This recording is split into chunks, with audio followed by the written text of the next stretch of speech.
Hello, I'm Isaac Hayes III, founder and CEO of Fanbase. And right now, we're accepting investors in our $17 million round to revolutionize the future of social media. Today, for just $399, you can own 60 shares of stock in Fanbase at $665 a share. Go to startengine.com/fanbase and invest today.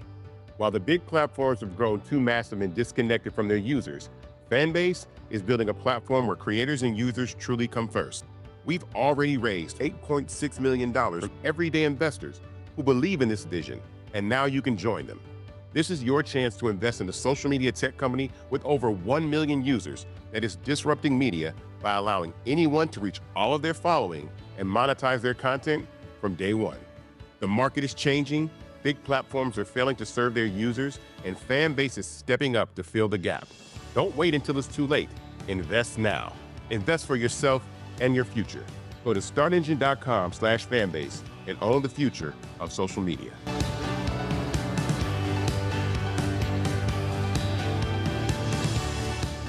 Folks, Black Star Network is here. Hold no punches. I'm real revolutionary right now. Support this man, Black Media. He makes sure that our stories are told. Thank you for being the voice of Black America, Roland. Stay black. I love y'all. All momentum we have now, we have to keep this going. The video looks phenomenal. See, this difference between Black Star Network and Black-owned media and something like CNN. You can't be Black-owned media and be scared. It's time to be smart. Bring your eyeballs home. You dig?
Folks, today is Tuesday, March 11, 2025, coming up on Roland Martin Unfiltered, streaming live on the Black Star Network. Hey, where's that bustling economy that the twice impeached, criminally convicted felon-in-chief Donald the Con Trump promised all of us? He is destroying the economy, leading us straight into recession. Stock market, another massive drop-off today. We'll talk with the Economist Morgan Harper to explain what the hell is going on. And oh my goodness, Donald Trump essentially filmed a commercial today at the White House for Tesla. Why? Because poor Elon's company has lost 50% of its stock value. He lost $132 billion, and now he's crying because folks don't want to buy his little car. Wait until we show you what the grifter-in-chief did today with his grifting co-president, Elon Musk. It is shameful and despicable. Speaking of shameful and despicable, MAGA Republicans want to cut the D.C. budget by $1 billion. We'll talk with a city council member who will explain how these cuts will impact the city. And Michigan Lieutenant Governor Garlin Gilchrist announces he is running for governor of the state. We'll show you his video. Plus, the third suspect allegedly involved in the off-campus Omega Psi Phi fraternity hazing death of 20-year-old Southern University student has been apprehended. Folks, it's a lot we want to talk about. It's time to bring the funk. I'm Roland Martin Unfiltered on the Black Star Network. Let's go. He's got it. Whatever the miss, he's on it. Whatever it is, he's got the scoop, the fact, the find. And when it breaks, he's right on time and it's rolling. Best believe he's knowing. Putting it down from sports to news to politics. With entertainment just for kicks, he's rolling. It's on go, roll, roll, y'all. It's rolling Martin, yeah. Rolling with rolling now. He's funk, he's fresh, he's real, the best, you know he's rolling Martin now.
Martin.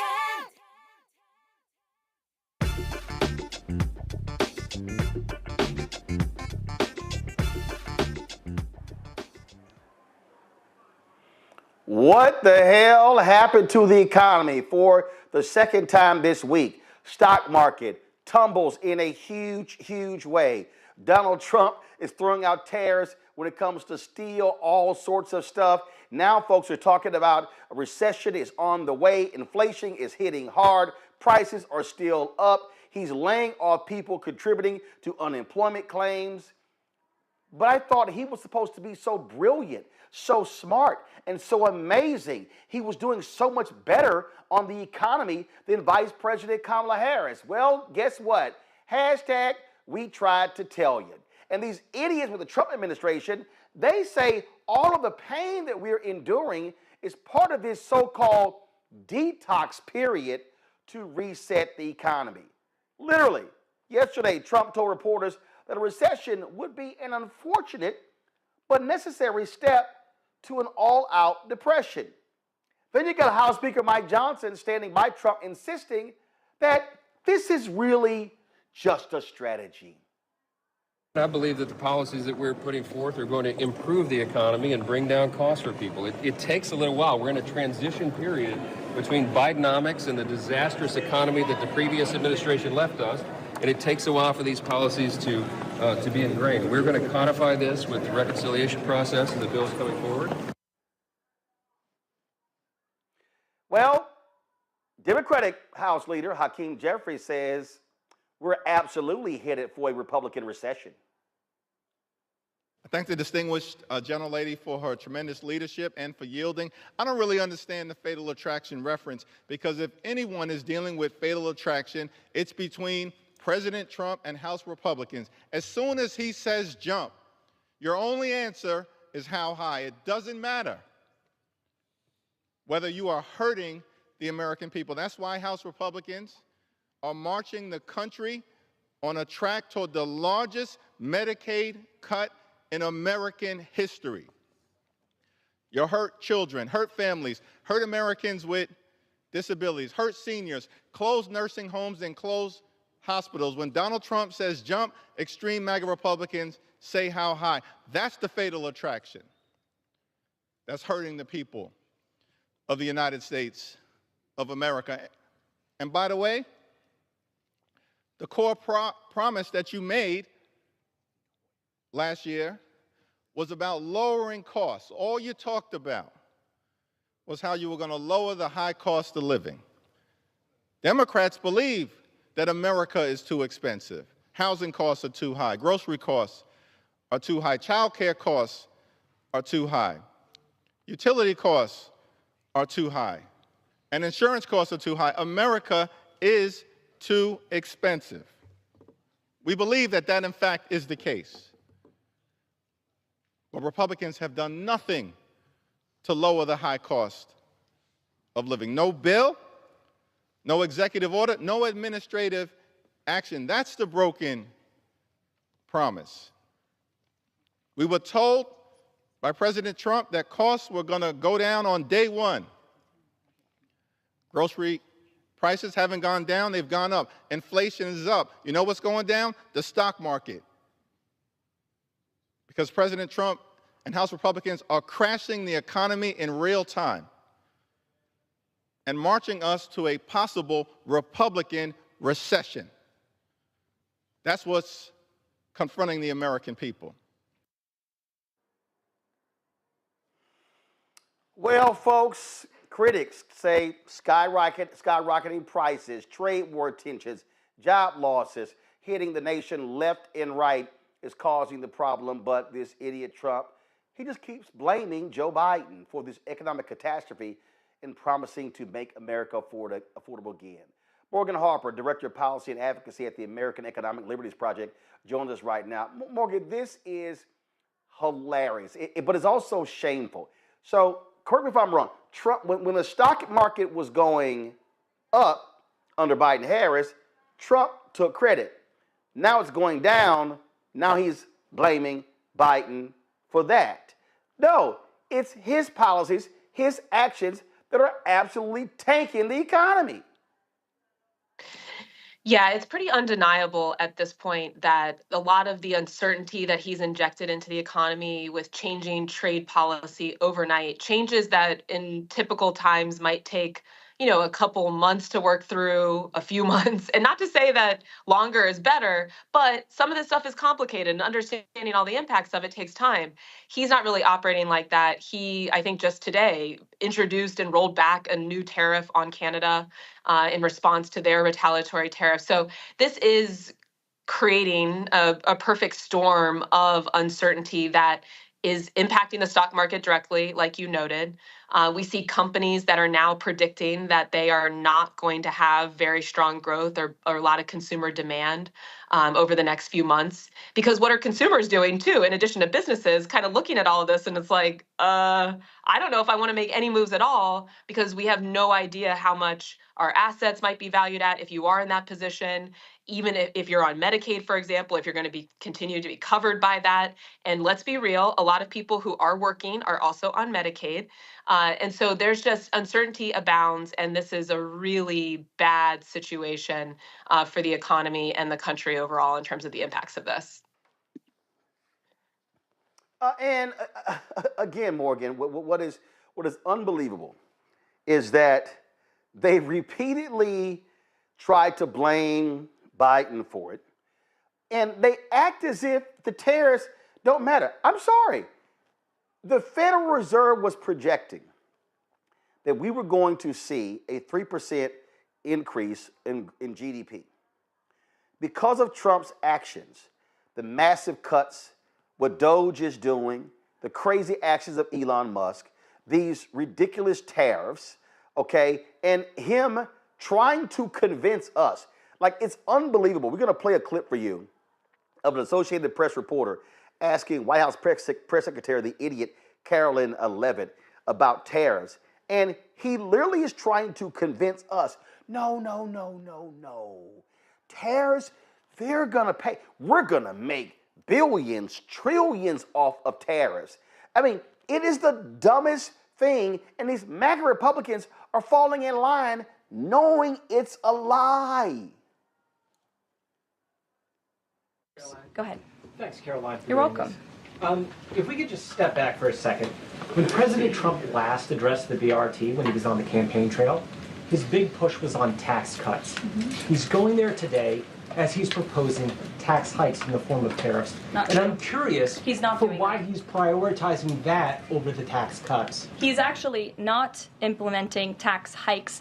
Tariffs are a tax hike on foreign countries that, again, have been ripping us off. Tariffs are a tax cut for the American people, and the president is a staunch advocate of tax cuts. As you know, he campaigned on no taxes on tips, no taxes on overtime, no taxes on Social Security benefits. He is committed to all three of those things, and he expects Congress to pass them later this year. I'm sorry, have you ever paid a tariff? Because I have. They don't get charged on foreign companies. They get charged on the importers. And ultimately, when we have fair and balanced trade, which the American people have not seen in decades, as I said at the beginning, revenues will stay here, wages will go up, and our country will be made wealthy again. And I think it's insulting that you are trying to test my knowledge of economics and the decisions that this president has made. I'm now regret giving a question to the Associated Press. Mary, go. Morgan, that's crazy. So, yeah, well, there's a lot to unpack here. I mean, like I've said a couple of times, Roland, tariffs are an important tool to make sure that we have balanced trade. Tariffs, when part of an overall economic policy strategy that includes things like domestic investment in industrial policy, in building up incentives for domestic manufacturing to have companies want to build things in the U.S., can be a very successful strategy. What we are seeing here is not that. It's very scattershot. It's changing all the time, like we talked about. And it is importantly not paired with any sort of industrial policy strategy. That is not even on the table. I mean, it appears it's not on the table because it conflicts politically with where this administration wants to be landing on an environment where they're really trying to advocate for more government spending. But regardless of what the motivation is, the reality is when not paired with any sort of industrial policy, it's a recipe for increasing prices. Now, that is not to say, though, that tariffs as a tool wholesale are bad. The other thing I would note is, this idea that we're going to somehow make back all of the revenue that might be lost due to an extension of the tax cuts through tariffs is not something that I think a lot of folks agree with. I mean, continuing the tax the tax cuts is going to lead to a big reduction in revenue. We have a lot of people, like we've talked about, that have unpredictable job situations right now. We have a lot of uncertainty in the economy. So somehow this idea that by putting these tariffs on companies, this is going to generate the revenue, even if, which is possible, that they do absorb some of the increase of the tariff costs themselves directly without passing on to the consumer. It's possible. It's just unlikely to be, a complete wholesale equivalent there with the tax cuts that are to come. So, this trade policy stuff can be kind of complicated. There's a lot to sort through, but the bottom line is chaotic trade policy is no recipe for bringing down costs for Americans or supporting American manufacturing and workers. There is a way to do that, but this is not it. Well, and again, as we sit here and examine all of these actions, you take what they're doing to the IRS. Republicans were opposed to the hiring of additional IRS agents to target wealthy individuals. And so Elon Musk and Doge, they are firing many of those auditors. Guess what? That's going to lead to less revenue. And again, these idiots keep saying they want to put money in the pockets of Americans. Well, when you want to obliterate the Consumer Financial Protection Bureau, guess what that means? Oh, you're taking money out of the pockets of regular, ordinary people and just handing it over to corporations who are simply going to just do more stock buybacks. When Donald Trump and the Republicans pushed through this tax cut 4 years ago, he was like, oh no, these companies are going to be using that money for wages.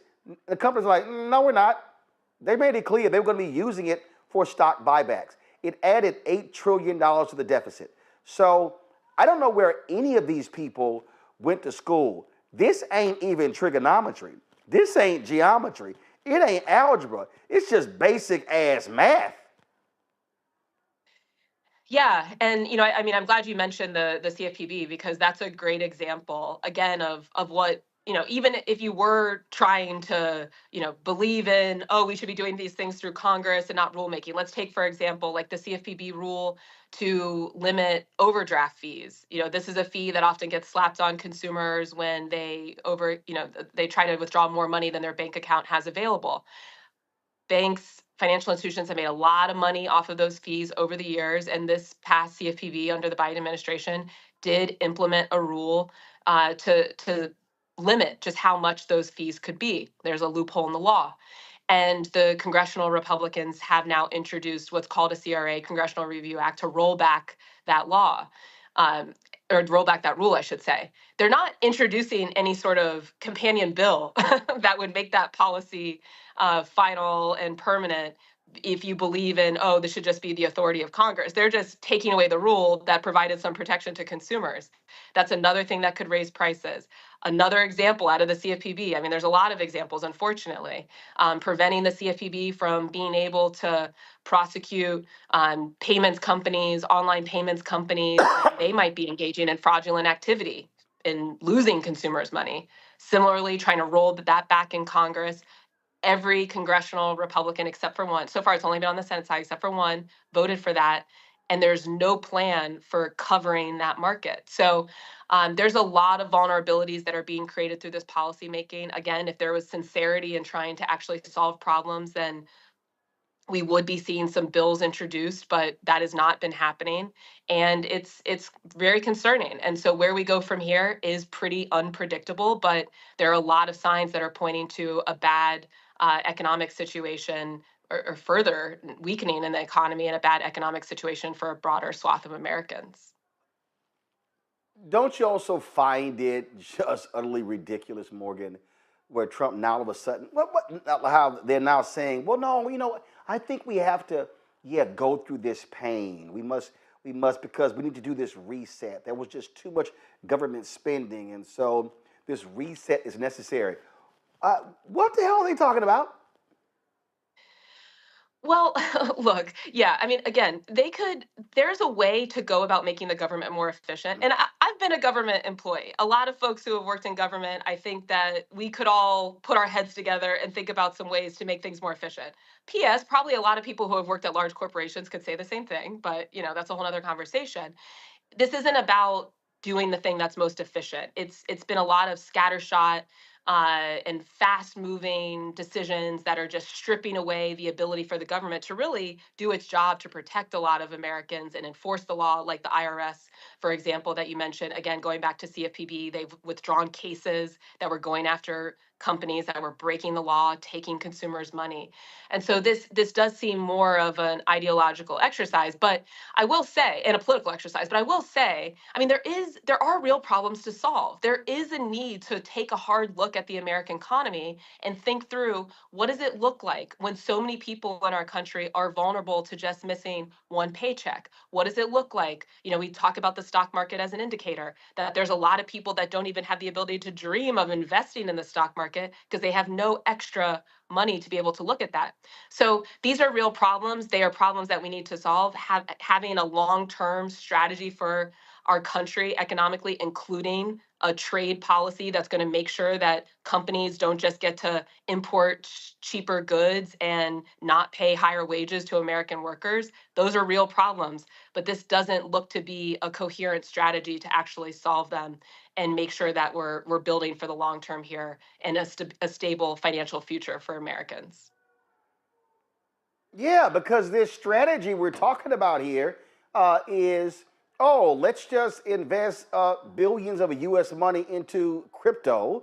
Let's just sit here and keep whacking away, and let's just stop the lawsuits against companies in the Department of Justice, at the SEC, at the CFPB.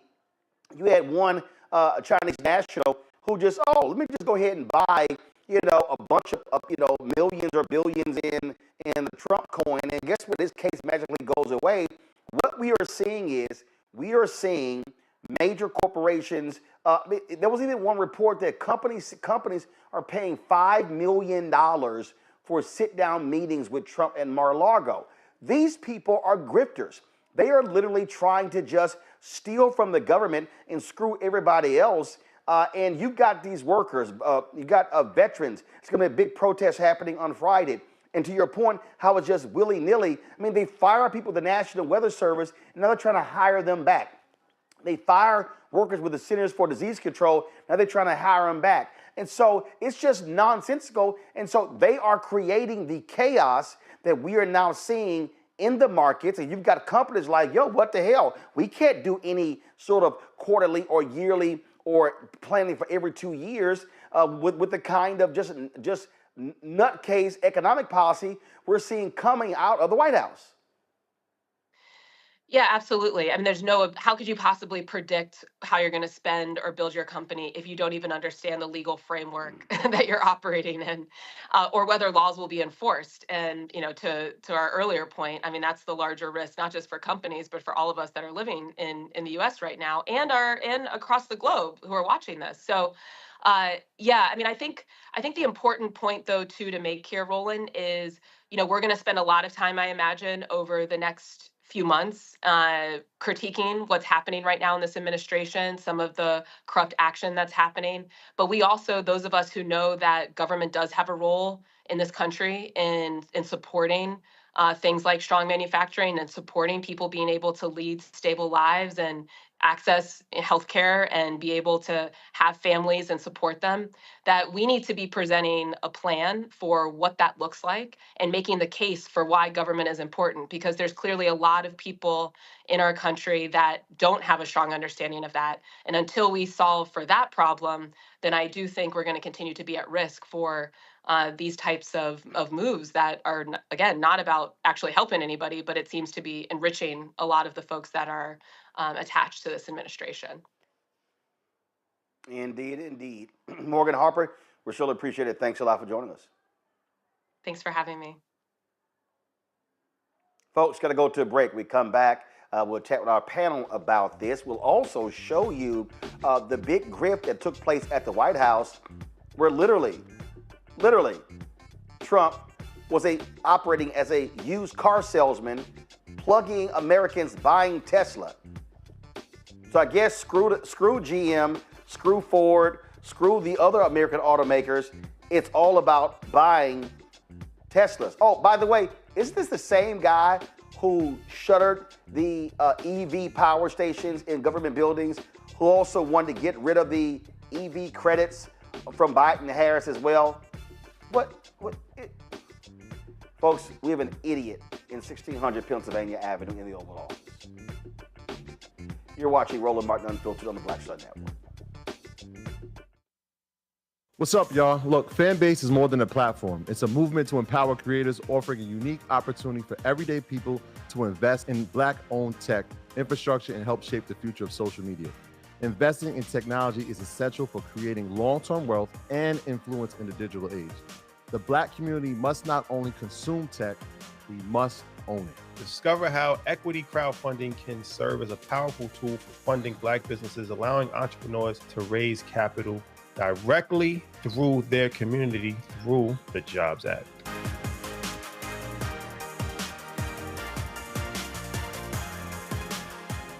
We begin tonight with the people who are really running the country right now. Now, Trump is often wrong and misleading about a lot of things, but especially about history. Donald Trump falling in line with President Elon Musk. In the wake of the unsettling news that MSNBC has canceled Joy Ann Reid's primetime show, The Readout, Roland Martin and the Black Star Network would like to extend an invitation to all of the fans of Joy Ann Reid's MSNBC show to join us every night to watch Roland Martin Unfiltered, streaming on the Black Star Network for news, discussion of the issues that matter to you, and the latest updates on the twice impeached, criminally convicted felon-in-chief Donald Trump and his unprecedented assault on democracy, as well as co-president Elon Musk's takeover of the federal government. The Black Star Network stands with Joy Ann Reid and all folks who understand the power of Black voices in media. We must come together and never forget that information is power.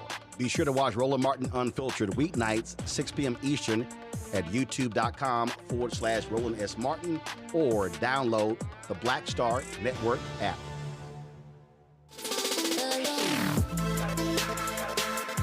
Hey y'all, welcome to The Other Side of Change, only on the Black Star Network and hosted by myself, Rhea Baker, and my good sis, Jamira Burley.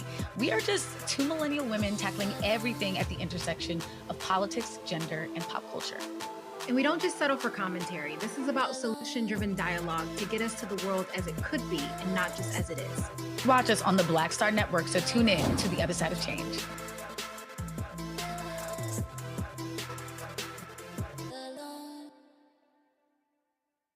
Hey, it's John Murray, the executive producer of the new Sherry Shepherd Talk Show. And you're watching Roland Martin Unfiltered.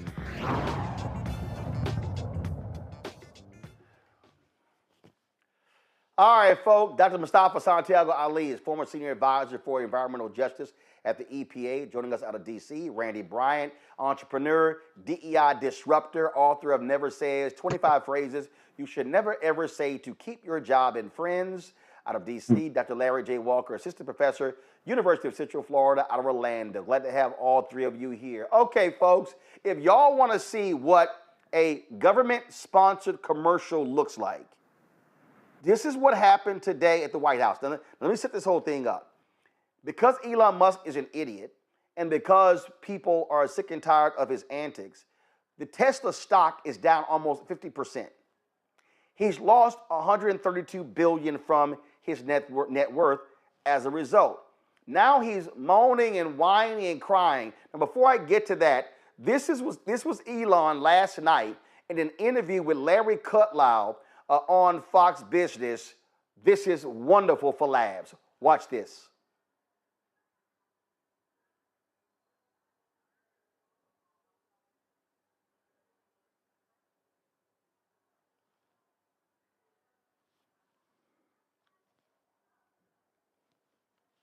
All right, do we have that clip? Okay, all right. So fine. Do we have the clip of Elon and the Teslas at the White House today? All right, roll that one.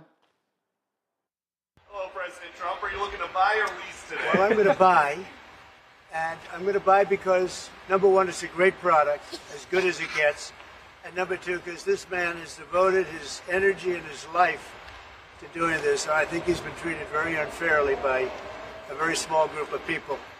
And I just want people to know that you can't be penalized for being a patriot. and he's a great patriot. And he's also done an incredible job with Tesla. And I mean, nobody else has a car company started up in the last 30 years that's been successful. I don't think so.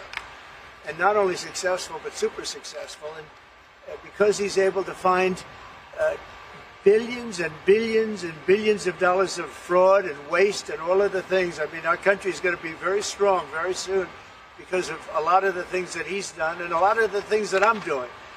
And there's no better team, but there's no better for what we're doing. There's nobody like this, and he shouldn't be penalized. And when I watched the other day, I said, I can't believe it. It should be the opposite.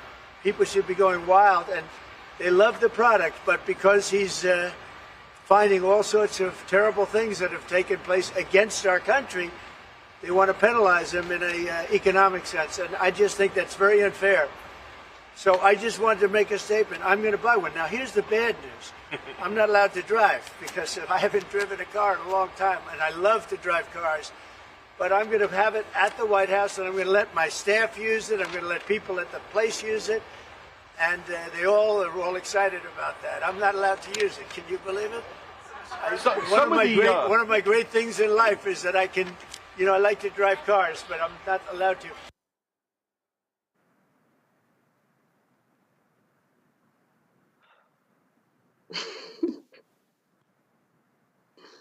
Y'all know damn well he ain't buying no Tesla. Oh my God, it's a great product. We don't have to buy it, we don't want to. Okay, y'all want to see the Elon Musk Tesla cheers? This is from Fox Business in an interview with Larry Kudlow, who previously was one of Trump's economic advisors the first time. This is a joke. Call to action. You're hearing a call to action. Yeah. You giving up your other stuff? I mean, how are you running your other businesses? With great difficulty.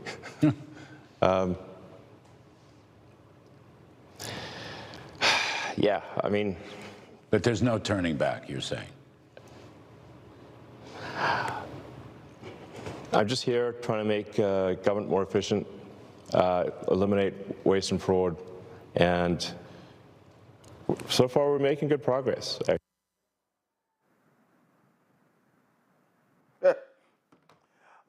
I'm sorry. Are we supposed to feel sorry for him, Mustafa?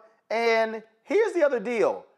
Okay, environmentalists loved the product because it's an electric vehicle. So you're Elon Musk, and you chose to align yourself with somebody who previously was on the record hating electric vehicles, who loves fossil fuel. So you're Elon, you piss on your customer base. That's a good bet. You're gonna have a problem. Yeah, I have to laugh because, I know this stuff inside out. And, Musk turned his back on his base, on the folks who rode with him when his product was new and still needed to continue to develop and evolve, and then aligned himself with someone who is a climate denier, somebody who has been very intentional about trying to strip away the resources that are necessary to be able to build out, a clean energy infrastructure. A part of that infrastructure is charging stations, and also the dollars that have gone to development and research that are critical to make sure the batteries continue to have longer and longer ranges. Trump also has put climate deniers in his administration. He's stripped away science. He's done all these things that, make no sense if you now say that you want to be supportive of Elon Musk and his electric vehicles. The other part, too, is the unfairness, right? The other car companies that are out there that have been, catching up and passing Tesla in relationship to their development, they don't have this same access or the same marketing that the president is doing for Elon. So there are ethical violations in relationship to what the president is doing. There's also just not understanding long-term why he should be investing in cleaner energy infrastructure. And Elon brought this on himself. He had the opportunity to not only be a visionary, but also to be someone who is focused on helping to uplift people, and he's made the choices that he has. He's allowed to do that, but then also the consumers also have the right to take their dollars elsewhere. Yeah, I mean, I'm sitting here just cracking up laughing, and I'm seeing these, like this idiot Grant Cardone supporting Elon, buy a Tesla. I picked one up for my daughter and another for my wife. Well, guess what, Randy? It's a whole bunch of these gas guzzling, fossil fuel loving red state folk who, guess what? If them dumbasses go out and buy a Tesla, they ain't gonna be able to plug it up anywhere. See, that's what is so laughable. What Elon has done is he has trashed the very cities and the states where his car was doing well, that is the basis of his net worth, to align with Trump and MAGA, and the red state people hate electric vehicles. This is literally one of the dumbest economic moves you have ever witnessed. This is a man who's walking around using his child as a prop. He has 14 kids, so there has to be a babysitter somewhere. So I don't know why the kid is always there, but that's besides the point. He doesn't think things through. Even the child is a marketing effort. The car, he doesn't care, like Dr. Ali was just saying, he doesn't care about saving our environment. He cares about making money. And because he's a narcissist, an obvious narcissist, he thought that people would still buy his cars and adore him, although, like you said, he has gone against the very people who are for cleaning up this environment, who are about electric cars. His base, their base, the MAGA people are not about saving the environment. And just like you said, I could tell you, I was just deep down south, there are not electric ports everywhere for them to be charging these cars. But they didn't think it through, just like they don't think anything through. But their narcissistic bravado just makes them think that they can make moves and there are not going to be repercussions, and there certainly aren't going to be repercussions on them. But their bromance, I mean, I am so disgusted watching them just fawn all over each other and scratch each other's backs. They are not working for the government. They're not working for the people. They are working for each other and their cronies to make as much money as they can in this time. Larry, how despicable is it to watch an occupant of the Oval Office literally film a commercial for Elon Musk? Because, oh my God, he's losing sales and people are sorry. Hey, I thought these people loved choice. I thought they loved talking, they love cancel culture. Well, guess what? If people don't want to buy his sorry ass car, they don't have to buy it. Hey, it's called, Republicans love the free market. Well, the free market is speaking and they say, Elon, kick rocks. So this press conference today is everything they thought they would get with a black president, but they didn't. I think that's first. Second of all, you watching this reminds me of being up like 1 o'clock in the morning on a weekend and you get a really cheesy infomercial with some guy you never heard of. So basically that's the vibe you get. And it's just a reflection of where we are as a country in terms of, who occupies the Oval Office. And not only in terms of, what their economic policies is, and we talk about, obviously, with the recession likely to come here in the next couple of months. But like you said, Roland, if you believe in free market economy, then you shouldn't highlight, this particular company when you have so many other companies, like you mentioned, Ford, GM, et cetera, who've been around for a much longer time. And obviously those, corporations have a better reputation of investing in American workers. We should also highlight that Tesla has been sued multiple times, particularly when it comes to discrimination for relating to black workers.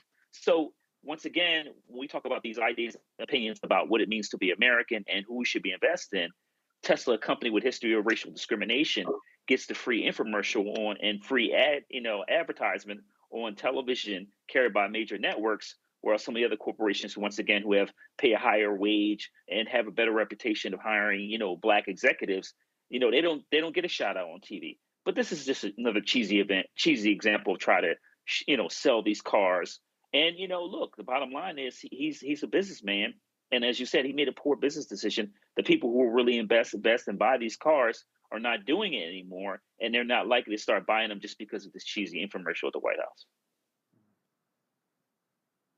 I need y'all to pull up that photo of Donald Trump's notes. I thought this was hilarious, Mustafa. Can y'all pull the photo up, please?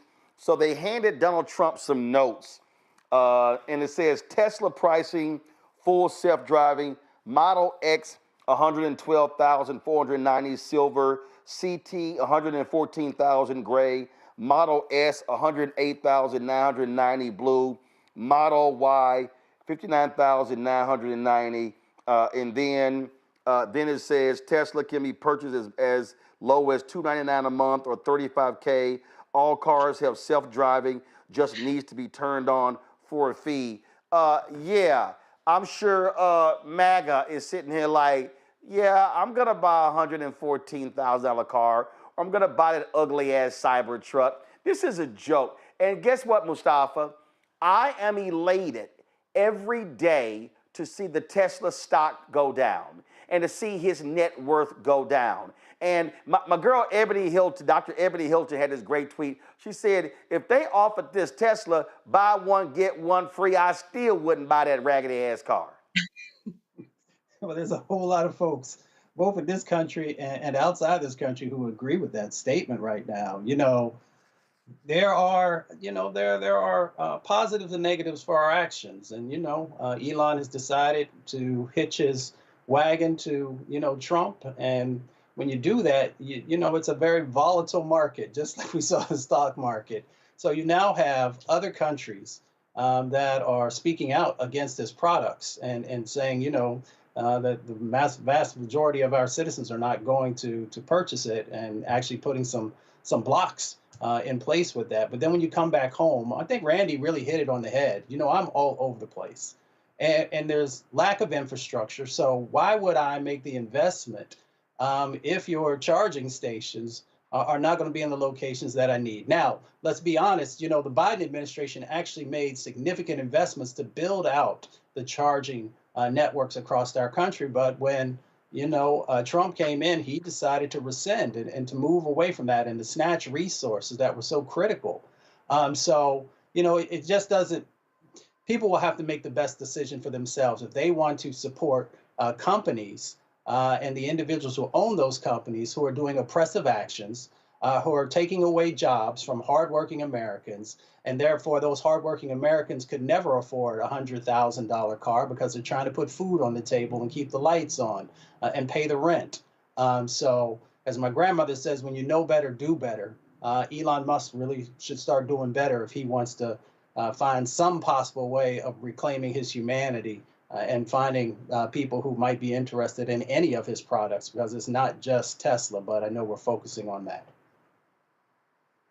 And the reason this is laughable, Donald Trump's General Services Administration, they disconnected charging stations. They're looking to offload the government's new fleet of electrical vehicles. And he also is pausing the $3 billion that was marked for electric vehicles. Again, stupid is as stupid does. All right, got to go to a break. We come back. We got to talk about, of course, how Republicans are trying to gut the D.C. budget. They also want to gut Social Security. And also, folks, some absolutely sad news. He just made the cover of Forbes as America's new billionaire. Former NBA star and restaurant owner Junior Bridgman has passed away. We will give you the details of what happened after he suffered a heart attack today at an event in Louisville. Folks, so we'll have that for you later in the show. Folks, don't forget to support the work that we do.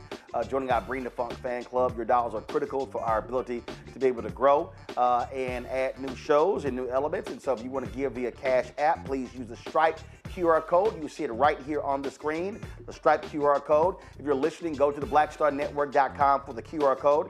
Send your check and money order, P.O. Box 57196, Washington, D.C., 20037-0196. PayPal, R. Martin Unfiltered, Venmo, RM Unfiltered, Zelle, Roland at RolandSMartin.com, Roland at RolandMartinUnfiltered.com. We'll be right back. Hello, I'm Isaac Hayes III, founder and CEO of Fanbase. And right now, we're accepting investors in our $17 million round to revolutionize the future of social media. Today, for just $399, you can own 60 shares of stock in Fanbase at $665 a share. Go to startengine.com/fanbase and invest today. While the big platforms have grown too massive and disconnected from their users, Fanbase is building a platform where creators and users truly come first. We've already raised $8.6 million from everyday investors who believe in this vision, and now you can join them. This is your chance to invest in a social media tech company with over 1 million users that is disrupting media by allowing anyone to reach all of their following and monetize their content from day one. The market is changing, big platforms are failing to serve their users, and Fanbase is stepping up to fill the gap. Don't wait until it's too late. Invest now. Invest for yourself and your future. Go to startengine.com/fanbase and own the future of social media.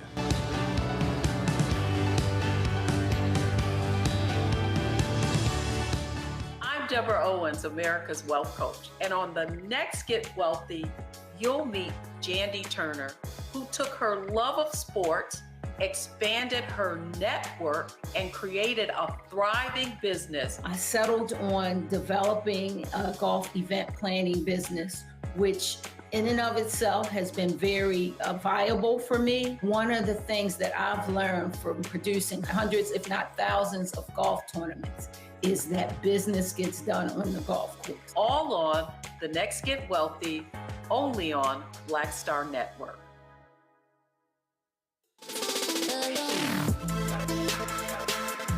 Hey y'all, welcome to The Other Side of Change, only on the Black Star Network and hosted by myself, Rhea Baker, and my good sis, Jamira Burley. We are just two millennial women tackling everything at the intersection of politics, gender, and pop culture. And we don't just settle for commentary. This is about solution-driven dialogue to get us to the world as it could be and not just as it is. Watch us on the Black Star Network, so tune in to The Other Side of Change.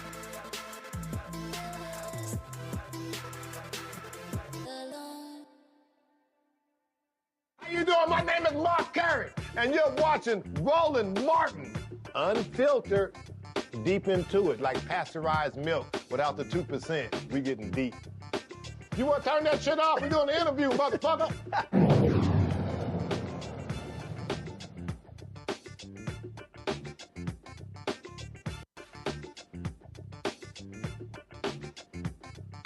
Hold on.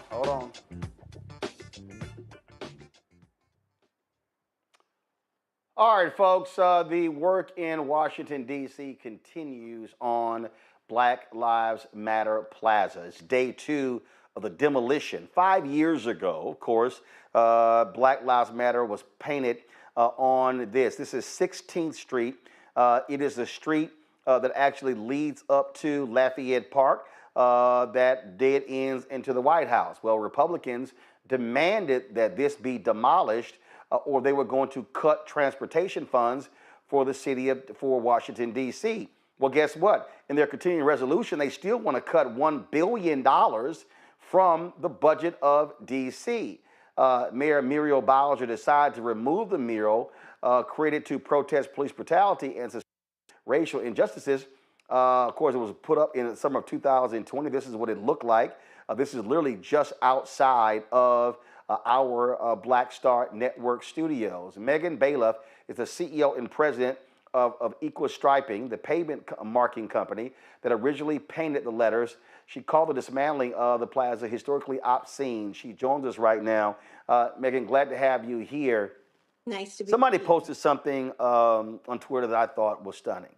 And they said, it took more than 100 years, and we are continuing trying to bring down Confederate statues in this country.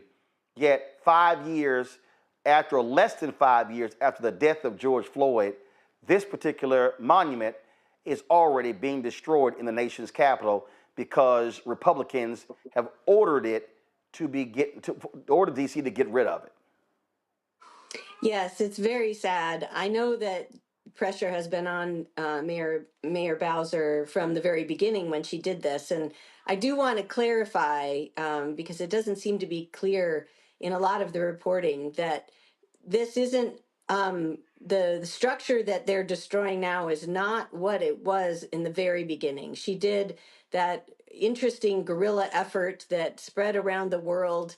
But what they then proceeded to do was put in a permanent, and I agree with you, monument that I thought was the newest monument in DC, and one that my company was very proud of being involved in. I think if you could see behind me, that's the framed plans of our work that we did on that spectacular thing. And it is really sad to see it be taken away in just a blink of an eye.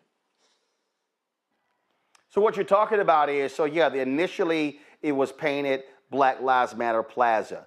But what ended up and then there were lots of events, there were protests, all sorts of things.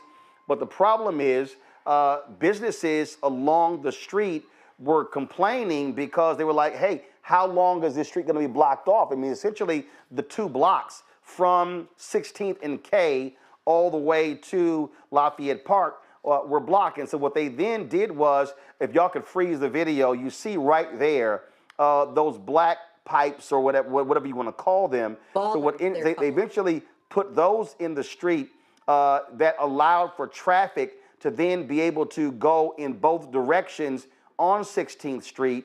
And so then what happened was, so if you see right there, you see right there where the B and the L is.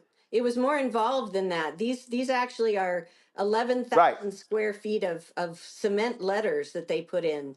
They built an entire structure in the street that included that central path, protected path area, and it was quite impressive. And my company spent the last 3 years refurbishing it and making it prepared.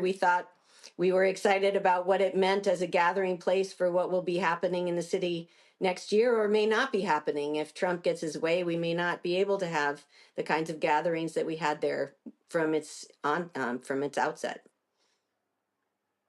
And the point there, what I was saying on where the B and the L is, that's actually where three different years we hosted our show on the anniversary of the death of George Floyd, with his and when his family was in town with Attorney Ben Crump, they actually came down. You see right there, that was one of the years where we actually broadcast from that spot. Yes, and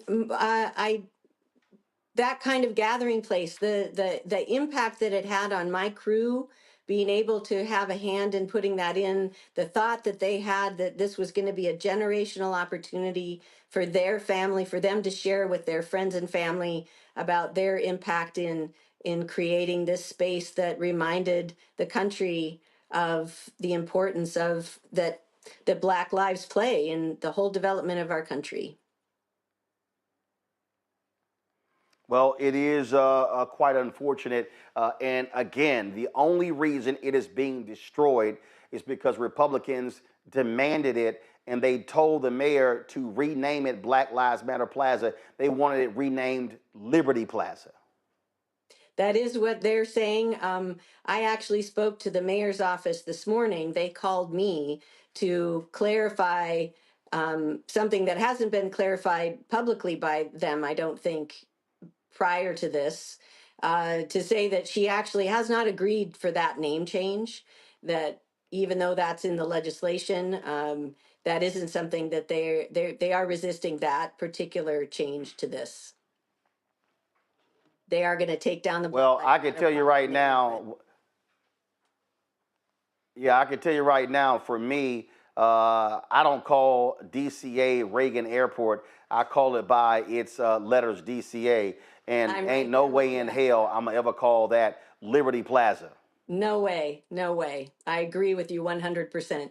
When I first was reading the headline, when I first walked down there to see our work disappearing, and I read the headline that it was a reconstruction of the Black Lives Matter Plaza, and the headline that I read said, turning it into Liberty Plaza, I thought, boy, all those words together. It was just in the press. I don't know the source of it. I do know that the legislation calls for that renaming, but it's all just heartbreaking. Indeed. Well, Please give your best to your employees. Megan, we thank you for your great work. And I am hopeful that if folk do the right thing in 2028 and we throw this bum and J.D. Vance and others out of the White House, that those letters will return to 16th Street, and it will be forever known as Black Lives Matter Plaza. I agree. I did want to add that I ran into a couple of council members from Savannah, Georgia when I was there. And the city planner that used to be the city planner in DC, who oversaw the development of that plaza, is now the city planner in Savannah. And they are, in fact, going to build a Black Lives Matter plaza in Savannah. And I hope that our company has something to do with that as well. Well, that would be absolutely awesome. And if other cities do the exact same thing. Megan, thanks a lot. Thank you. Thank you so very much. Larry, this is what happens when residents in D.C. get screwed because they're not a state. Where Republicans, whoever controls Congress, controls the budget of Washington, D.C., and they get treated like a yo-yo depending on who's in the White House or who controls Congress. Yeah, and Mustafa and I both worked on the Hill. We've seen this numerous times in terms of, like you said, yo-yo back and forth, depending if it's a Democratic or Republican administration. Obviously, the DC appropriations, the government, a government oversight committee, et cetera, that has, oversight over what happens in logistics and funding in DC. But Roland, this, people describe these efforts as kind of anti-DEI as an umbrella. My argument is these are really pro-Jim Crow efforts, and we should really, in terms of how we communicate it, describe it as that, because they were trying to reverse every single, accomplishment, recognition of the struggle, the successes of Black folks in America. And for those individuals who supported this administration, and any of these individuals, I know we talked a lot about that White House event, Black History Month event a couple weeks ago. It is actually despicable. And I mean, I believe our ancestors have to be turning over their graves, because how could you support an administration that is clearly anti-Black and has done everything it possibly do to erase, and like I said, any of the successes or challenges that Black folks have faced? Listen, the murder of George Floyd was not just a national issue. It was an international movement in terms of people throughout the country, obviously throughout the diaspora, but folks in throughout the world who are standing with people of African descent and saying that the disproportionate rate at which Black folks are killed is not acceptable. But how the tides have turned over the last couple of years. And once again, this is similar to what we see in history in the United States, the Red Summer of 1919 and other places where you've seen white resentment as a result of what is appearance of Black progress. But we have to continue to stay steadfast against this, Roland. This is unacceptable. And once again, this is another attempt of erasure in terms of Black folks in America. Well, that's exactly what it is. It is absolutely, positively anti-Black, Randy. I don't think that we can deny that there is an absolute attack on us. And even things like, this monument, which we've seen it as, they want to wipe it out. And we need to focus on that. We need to take it seriously, because we are at defense right now. We're not playing offense, we're playing defense. They want to act as if our contributions don't exist. They're wiping out any trace of any history that we've had to this country. And they want anything that reminds us of where we are, that we have to remind people that our lives do matter. They want it taken away. So, I mean, the hate is palpable. It's not something that we can deny anymore. And I think it's good that we have this warning, though. I think that it is a call for us to unite, that we don't have time to play around. We don't have time to be against one another. We need to rely on media sources like yours, because this is all we've got. I just think it's just very, very clear. As I'm in DC with you, and I've seen the destruction of this happening. It to me symbolizes kind of, if people weren't getting it before, now they have a visual representation of what's happening. People are very clear about how they feel about us. And we need to act in kind, and not act in the way they necessarily want us to, because I do believe that they want us to get out in these streets and protest, and so he can enact martial law. I really do believe believe that that is what's going on. But I believe that we need to react by planning and becoming stronger and unifying as a people. Well, but here's the deal, though. Folk have to, we talk about stay woke. They got to, frankly, wake the hell up, Mustafa. This is what happens when you sit at home. This is what happens when you don't vote. This is what happens when you whine and complain, oh, Democrats aren't doing this, aren't doing that. Well, we know damn well what Democrats, in this case, were doing and Republicans want to have done. And so I hope all of these people who were just sitting here, just running their mouths and trashing Vice President Kamala Harris now realize there is a real difference between a Harris administration and a Trump-Musk administration. Yeah, all that is facts. And hopefully folks are waking up. You know, it's amazing how we wake up and then we are lulled back to sleep.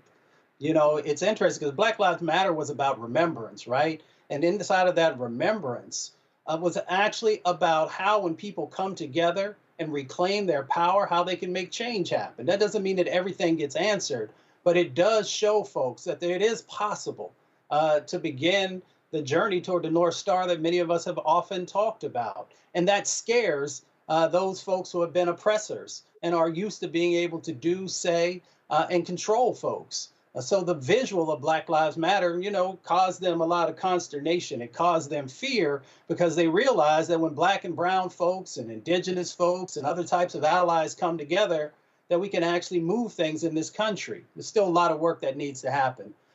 You know, and when this happened earlier, you know, I had to write a little bit. I'm just going to hit you with just a real quick 30 seconds of it. It said Black Lives Matter Plaza. They came with hands heavy with silence, dragging buckets of erasure. And if paint could swallow a revolution, as if footsteps could forget where they were headed, as if tongues could be tied after tasting freedom. But we are louder than pavement. Our breath breaks barriers. Our fists carve echoes in the air. Our words rise higher than your hush. Black Lives Matter written in the sky, a love letter scrawled in the clouds. Black Lives Matter reflecting in millions of eyes, blinking back the sun, unblinking the fight. Black Lives Matter. Not just on the street, but in the soil. Not just in the paint, but in the pulse. Not just in a whisper, but a wall, a song, a storm. Not just surviving, but thriving. Shining, reborn. Black lives still matter. Well, they indeed do. But what you're dealing with here are Republicans who do not give a damn about Black lives at all. And guess what? All of those Black MAGA imps who were at the White House just dancing and shaking their asses at the Black History Month reception, it's amazing how quiet they are. They're real quiet. Quiet about this, quiet about them ending the lawsuit in Cancer Alley, impacting Black people in Louisiana. Quiet about so many things. Let's talk about when it comes to the District of Columbia budget. They have been operating under a congressionally approved budget for the past 6 months. However, Republicans say, y'all now got to cut $1 billion midway through the fiscal year. The temporary spending bill, known as a continuing resolution, is designed to prevent a government shutdown by requiring all federal agencies to operate under their 2024 budgets, while DC usually continues operating under its approved fiscal year 2025 budget. This particular proposed budget does not exempt the district. Mayor Muriel Bowser addressed this issue during a news conference, highlighting the disastrous consequences of slashing the city's budget by this much. We are not a federal agency. We are a city, county, state all at once, and we provide direct services to the people of the District of Columbia, visitors to the District of Columbia, businesses in the District of Columbia, diplomats and visiting heads of state, and everyone who works here in the Congress. Our budget was balanced and approved. And if we go back to fiscal 2024 levels, we would be forced to reduce spending by $1.1 billion in only 6 months. But here is why we're here today, because Congress can fix this. They can fix this $1.1 billion problem that we have brought to their attention in the draft CR.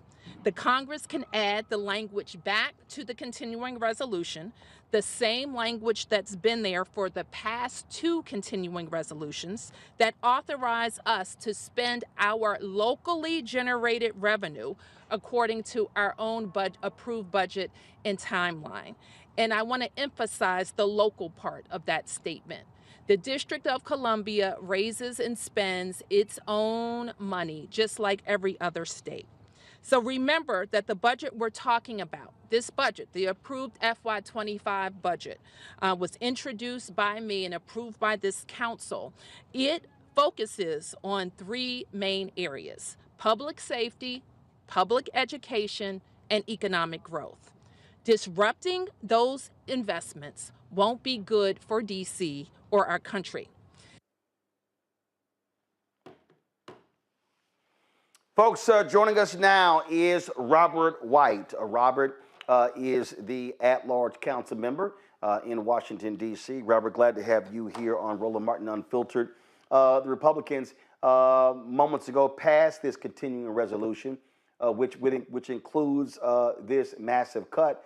Now the only hope D.C. has is for the Senate to act. Now, of course, Republicans, they need Democrats to go along with this. And so what have y'all in D.C., City Council, what have y'all been saying to Senator Chuck Schumer and Democrats who may very well vote for this CR to ensure the whole government doesn't shut down?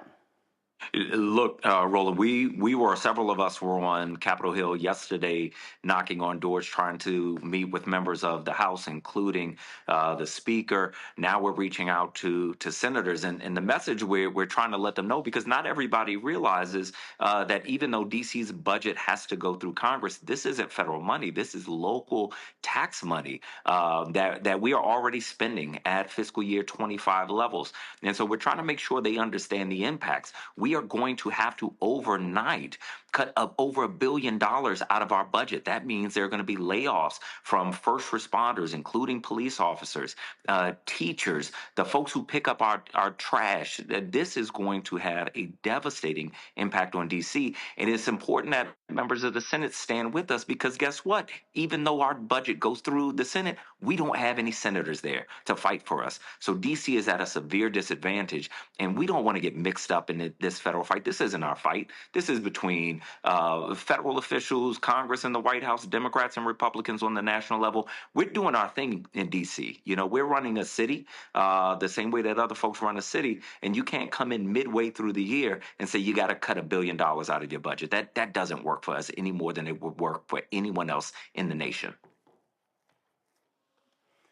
And again, I mean, this is what happens, unfortunately, when whoever is in control of Congress, they can control what happens to D.C. Typically, when Democrats are in power, that you guys are allowed to run the city as you wish, as the duly elected representatives. But Republicans, they use the power of the purse to force D.C.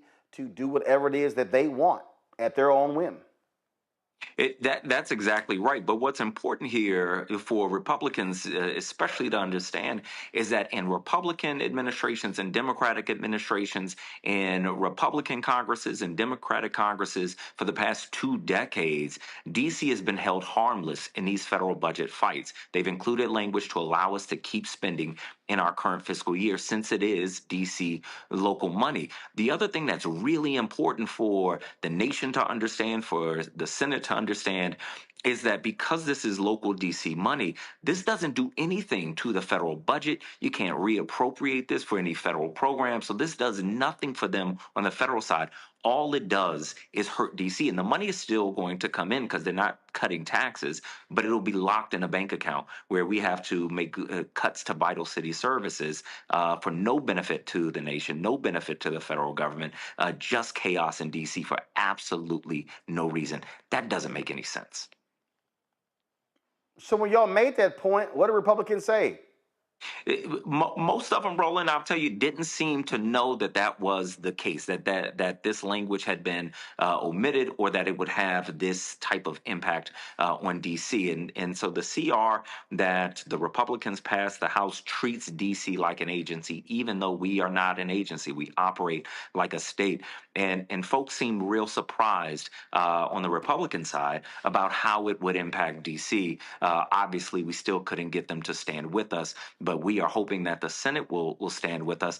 And this is the time where D.C. residents and folks who care about democracy and equality have to show up. We're going to be in the Senate tomorrow ahead of the vote, talking to them, and we need D.C. residents there. We need folks around the nation calling senators, telling them you can't treat D.C. like this. Just include the same language that's been in the CRs for the past 20 years. Questions from my panel. Mustafa, you first. Yeah, well, Councilman, it's good to see you. You know, we've got all of our brothers and sisters and allies who are here inside of the district who, of course, are going to make sure their voices are heard. What would you like to see folks across the country do to be in solidarity with the actions that you and others will be taking? Mustafa, I appreciate that question. We need allies. Like anybody else in the struggle, we need allies. So folks across the nation, call your senator.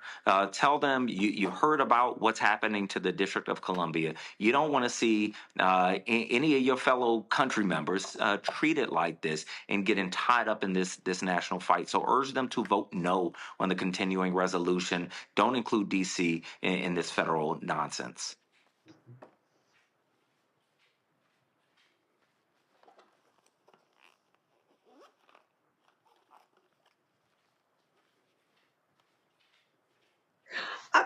I was wondering, and I just want to make things clear, when we do have dignitaries visit, the great area of Washington, D.C., that comes out of our budget, right? Like they don't give us any sort of funding to host these guests that require a lot of manpower.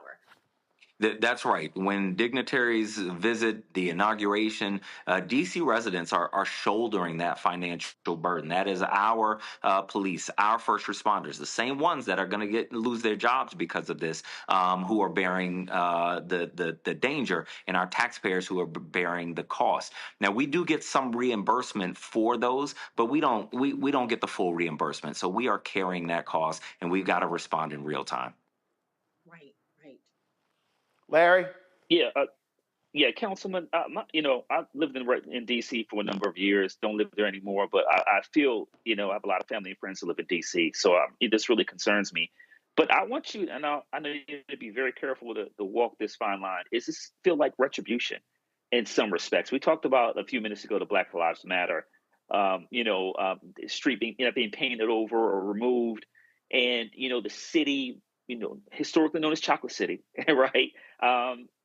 Does this feel like it feels very personal from a policy standpoint? This is just not, $1.1 billion is a substantial amount of money, which you've articulated, and the mayor has yesterday.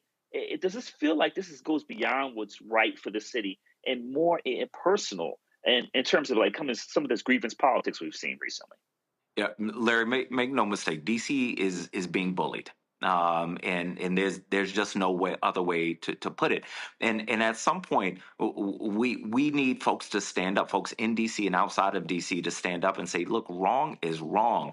I'm a father of two little girls that are in our schools. I love their teachers. I love their schools. I don't want to see them go to school next week and some of their teachers aren't there. Anybody who has a loved one, if they're in the District of Columbia, you have a car accident or a national disaster like the plane crash that happened just weeks ago. We are there responding. These are the folks who won't be able to show up quickly enough. So DC is being bullied to our detriment, but also to the detriment of people who visit here. And because Congress has to approve our local laws, approve our local budget, we are always at the mercy of federal folks that we don't get to vote for to step up and protect us. And now, more than any time in decades, we need folks to step up. Well, I certainly hope folks do. Bottom line is D.C. is getting screwed by these Republicans, and it makes no sense whatsoever. Councilman White, we certainly appreciate it. Thanks for. Matter of fact, hold up. While you're here, also just give us your thoughts on frankly, D.C. being forced by Republicans to dig up and destroy Black Lives Matter Plaza, which was erected, of course, 5 years ago. The 5th anniversary of the death of George Floyd is going to be May 25th this year. And again, the only reason this is happening is because Republicans threaten to withhold transportation dollars from the district. Look, this is Black Lives Matter Plaza wasn't just a street in D.C. It was a national icon, a national monument. And to those of us who understand what those words mean, Black Lives Matter, why we have to say that affirmatively, we understand in a visceral way what that plaza meant and what it means to see it being torn up now. Now, what folks have to remember is that this kind of bullying, when you don't stop it, when you don't stand up to it, it comes for you. So even if you're outside of D.C., you are not exempt. Today, it is Black Lives Matter Plaza, but they are coming to every state, every city, and we've got to make sure that we are standing firm, standing together, and strategizing, because if we're not strategizing and pulling together, we've already lost. But if we are doing that, then we have already won. We just got to get to work. Indeed, indeed. Councilman White, we appreciate you joining us. Thanks a lot. Thanks, Roland.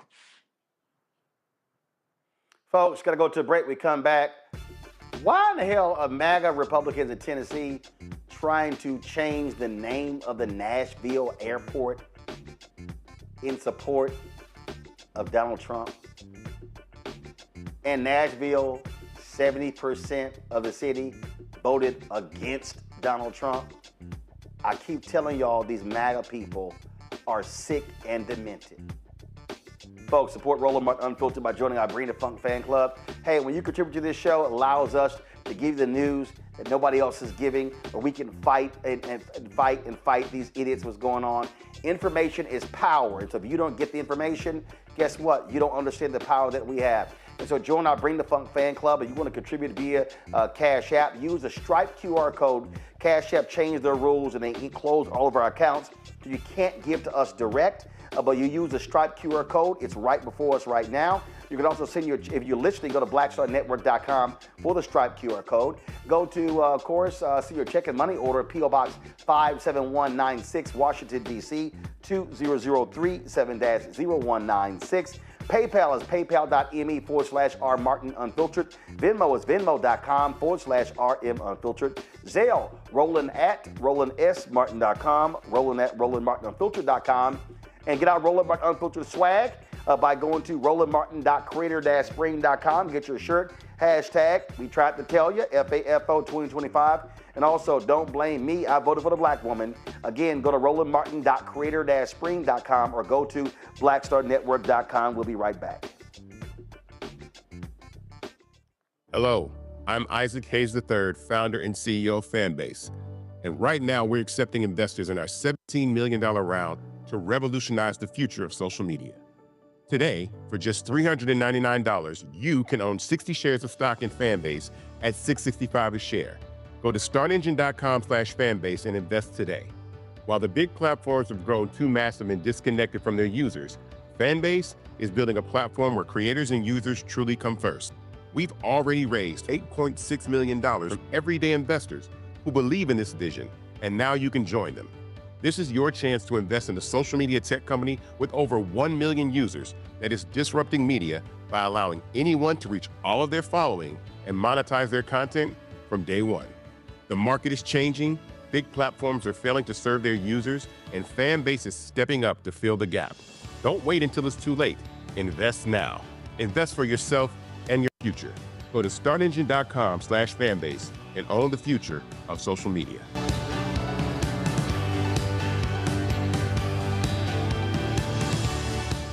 We begin tonight with the people who are really running the country right now. Now, Trump is often wrong and misleading about a lot of things, but especially about history. Donald Trump falling in line with President Elon Musk. In the wake of the unsettling news that MSNBC has canceled Joy Ann Reid's primetime show, The Readout, Roland Martin and the Black Star Network would like to extend an invitation to all of the fans of Joy Ann Reid's MSNBC show to join us every night to watch Roland Martin Unfiltered, streaming on the Black Star Network for news, discussion of the issues that matter to you, and the latest updates on the twice impeached criminally convicted felon-in-chief Donald Trump and his unprecedented assault on democracy, as well as co-president Elon Musk's takeover of the federal government. The Black Star Network stands with Joy and Reed and all folks who understand the power of black voices in media. We must come together and never forget that information is power. Be sure to watch Roland Martin Unfiltered weeknights, 6 p.m. Eastern at youtube.com/Roland S. Martin or download the Black Star Network app. On the next A Balanced Life with me, Dr. Jackie, think about for a moment some of those icky behaviors that you display every now and then. Are you a petty Betty or a crabby Kathy? Where do those less than attractive traits come from? We all have them. And more importantly, how do we get rid of them to make certain that they don't infect other people? Pettiness is something that we all carry. It's just make sure that you carry it well and you don't use it to intentionally hurt. On the next A Balanced Life with Dr. Jackie on Black Star Network. Farquhar, executive producer, Proud Family. You're watching Roland Martin Unfiltered.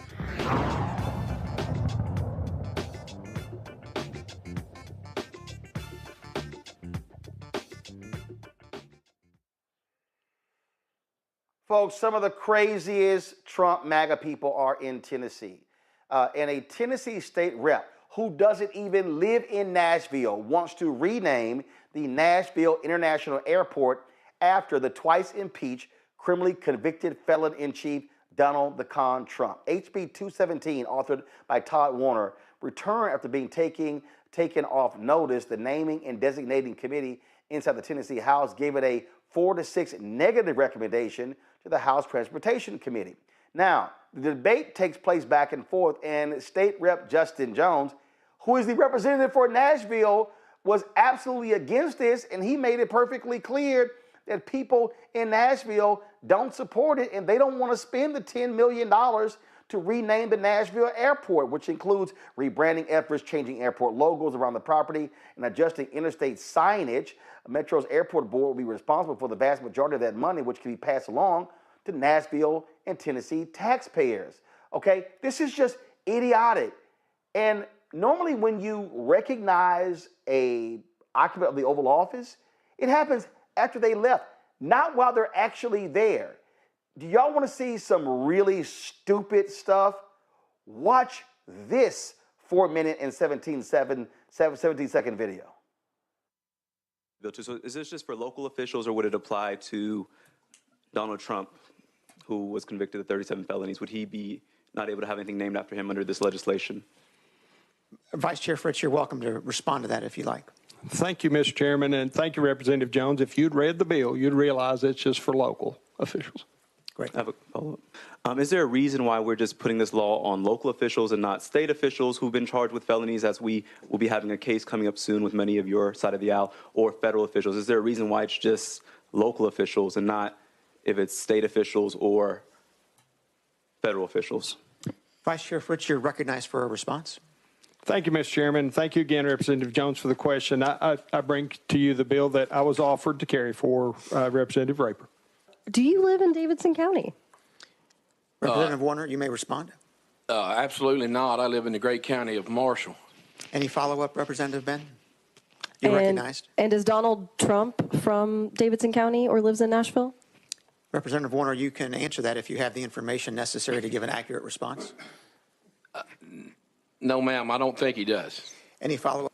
We should name the LAX or Chicago or Atlanta. BNA is not big enough to have the name President Trump on it. I don't think I can support this because I think that the airport here is not big enough to have the Trump name on it. So I just want to let you know that. Thank you. Representative Warner, you're recognized. Well, thank you, Mr. Chairman, and Representative Marshall, I couldn't disagree with you more. First of all, we don't have the authority to name those airports, but we do here in Tennessee have the authority to rename BNA. First of all, this bill is a waste of time and money. This airport is in my district. I represent the Nashville Airport in House District 52, where over 70% of my constituents voted against Donald Trump from being president. Secondly, why would we name an airport after Trump at a time where he has made our airports and our flying more unsafe by firing hundreds of Federal Aviation Administration employees, at a time where air traffic controllers are understaffed. This bill is trolling, but is also an attempt to erase the voices of the people of the Tennessee's 52nd House District. And thirdly, I can't even take this bill seriously because Trump has no connection to our community. Trump has led this nation on the path of shame, on the path of lack of integrity, on the path of recklessness. And thirdly, we have fought so hard to remove Confederate monuments across the state. Why would we erect another one? For a man who has been the Grand Wizard-in-Chief in Washington, for a man who has attacked the people of my district, one of the most diverse districts in this state. And so I am vehemently against the renaming of this airport. We had some constituents who wanted to testify about this. The bill was taken off notice, now it's brought up again, so they cannot be here. But again, I think overwhelmingly the people of our district are against this. If the sponsor wants to name something after Trump, I might suggest that the town, the city dump, because that's where this vial and this litter and this trash belongs, not on our airport here in Nashville. And so again, I oppose this legislation, and I hope that you would focus on your own district and focus on improving the lives of people, and not naming things after people who you idolize, and this form of idolatry of political tyrants and just one of the most shameful people in this nation. Thank you. When he puts America first, it puts Tennessee first. Okay? President Trump is looking to get Washington under control, something that has been led astray the past 4 years, the wreck that we just got out of.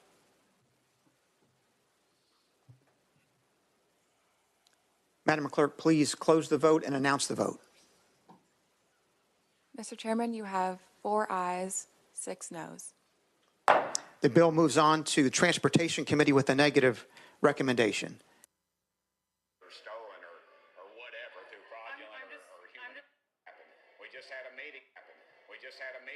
How you move a bill with a negative recommendation? Normally, when it's negative, the damn thing dies. Randy, this is just the stupid stuff these people do.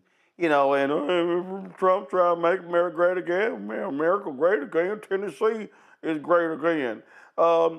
These people are just plain idiots. They are truly cult members. They are truly cult members, and you would feel sorry for them. You'd be embarrassed for them if they weren't so evil, but they don't know how lost they are. It is. I mean, they bow down to this man. The man is currently president, but they want to change the airport name now. I mean, it's so ridiculous. But it's hard for me to even speak on it because it is really just embarrassing because they don't have any respect for this country. It really is about people following one man. They see this man as their king, their God, and they want to put up statues to honor him. And they have forgotten that they are supposed to be working on behalf of the American people, because Donald Trump is about Donald Trump, but his followers are also about Donald Trump. And it's scary because it's like who in charge is thinking about us, the Americans. And I wish, it's just a shame. You gotta laugh to keep from crying, because these are the people who are running our country. What he's worried about is not serving the people in his district, but erecting a monument for his God in another district. Insane. Idolatry, Larry. That's all this is. But when it comes to bowing down to their king and the golden calf, oh, what the hell? They'll make at least 100 of those. We living in some wild times. That's all I can say. If you were writing a political comedy, you couldn't come up with stuff this bad. And listen, you saw the back and forth there from the members discussing, the current president having a connection to the region, to the city, to the region, to the state. He has none. And then at the very end, the state rep Republican talking about, bringing the country back, where the stock markets crash. Undoubtedly, the number of jobs people were hiring is going to down. We're likely to face a recession. All international, problems. It is just goes on and on and on, and it'll get worse over the next couple of years. So it just is another example of individuals putting, not the residents of that district or those who live in the state, because it's going to cost money to make the changes you highlighted earlier. But really, like I said, it's this idolatry, just focusing on this obsession, cult-like obsession with one person. But I want to offer a caveat. We often say it's an obsession with one person. It's really not about that. It's really about ideology, about white supremacy. That is the altar that these individuals are praying to. So we need to be really clear about what's happening. Mustafa, I love what Representative Jones says. We don't want that crap up. Call it what it is. Call it what it is. We don't want that crap up. He said, plus, how y'all sitting here normally there is respect for legislators and what happens in their district. These Republicans like, damn that. We gonna tell y'all what to do in Nashville and Memphis because we don't control those cities.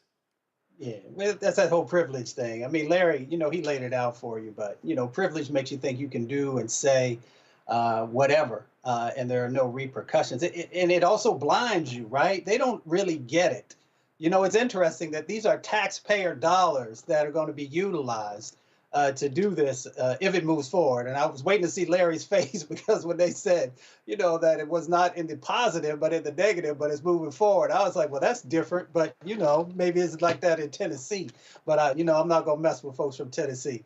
Here's the thing, is that this is how short-sighted these folks are, right? So you got an individual that you want to honor. My granddad used to say, do the work. That kind of stuff will come after if you actually did something of value. But whiskey is one of the main drivers for money there in Tennessee. The automotive industry is another one of the main drivers. And now you've got, Trump creating these tariffs that are actually going to impact those industries. So that means that you're going to be making less money. So that $10 million actually is even going to cost more than it would have before because you've got these types of actions that are currently going on from the current administration.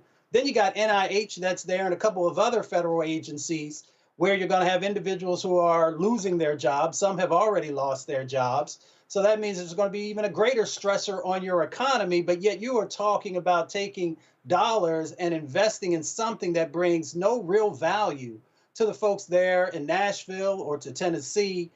So it just doesn't make any type of sense to do these types of things beyond just because you need some type of, a big sign that says he was here, even though he was never really there. So, if he actually did something of value, history will make sure that it highlights that. But of course, we know how history is going to see him and his administration based on not just these first 2 months, but everything that they did when the Biden administration was in and even when they were in power before. So, once again, it's supremacy, privilege, all these types of things allow you to think that bad ideas are actually great ideas. Hold tight 1 second. We come back. The Lieutenant Governor of Michigan, Garlin Gilchrist, says he wants to be the state's next governor. We'll discuss that next.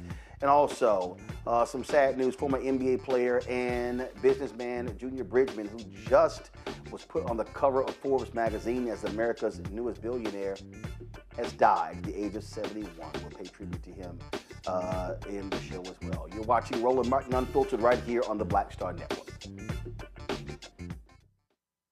What's up, y'all? Look, Fanbase is more than a platform. It's a movement to empower creators, offering a unique opportunity for everyday people to invest in Black-owned tech, infrastructure, and help shape the future of social media. Investing in technology is essential for creating long-term wealth and influence in the digital age. The Black community must not only consume tech, we must own it. Discover how equity crowdfunding can serve as a powerful tool for funding Black businesses, allowing entrepreneurs to raise capital directly through their community through the Jobs Act.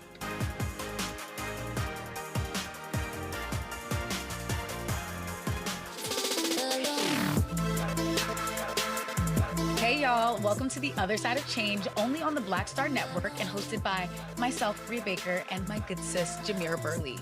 We are just two millennial women tackling everything at the intersection of politics, gender, and pop culture. And we don't just settle for commentary. This is about solution-driven dialogue to get us to the world as it could be and not just as it is. Watch us on the Black Star Network, so tune in to The Other Side of Change.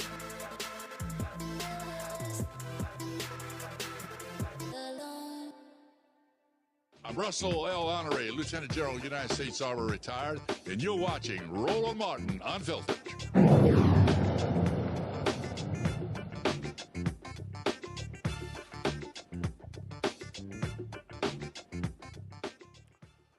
Well, folks, Garlin Gilchrist is Lieutenant Governor of Michigan. He has officially announced that he is running to become the state's next governor. He dropped this campaign ad pledging to solve problems and deliver results while accusing the twice impeached, criminally convicted felon-in-chief Donald Trump of breaking commitments and also attacking Michiganders every single day. I was born in Detroit, raised on a love of Pistons basketball, Pontiacs, and honestly, computers. After earning 2 engineering degrees at Michigan, I became a software engineer at Microsoft. Then I came home to Detroit and used technology to make government work better. Because I know that improving the way systems work improves people's lives. That's why I became an engineer. It's why I went into public service. And that's why I'm running for governor of the state of Michigan. As your lieutenant governor, I've worked with Governor Whitmer to solve problems for Michiganders. I saw too many families who couldn't afford housing, so I pushed funding into a housing trust fund, resulting in 50,000 new homes in the last 2 years. I saw a criminal justice system holding people back, so I started the Clean Slate program to help those who've paid their debts get back on their feet. I saw tech startups leaving, so I launched the Michigan Innovation Fund and turned our state into the #1 startup ecosystem in the nation.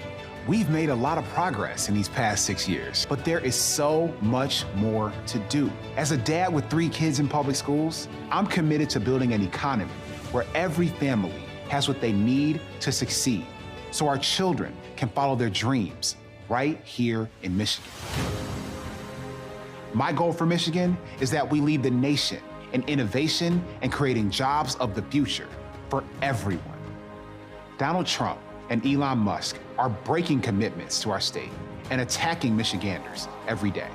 As governor, I'll protect our rights and stand up for the families, workers, and businesses that keep our economy strong. Real leaders find solutions that improve the lives of the people they serve, instead of just looking out for themselves. So let's make the dream of health and wealth a reality for every Michigander. Let's stand tall for Michigan.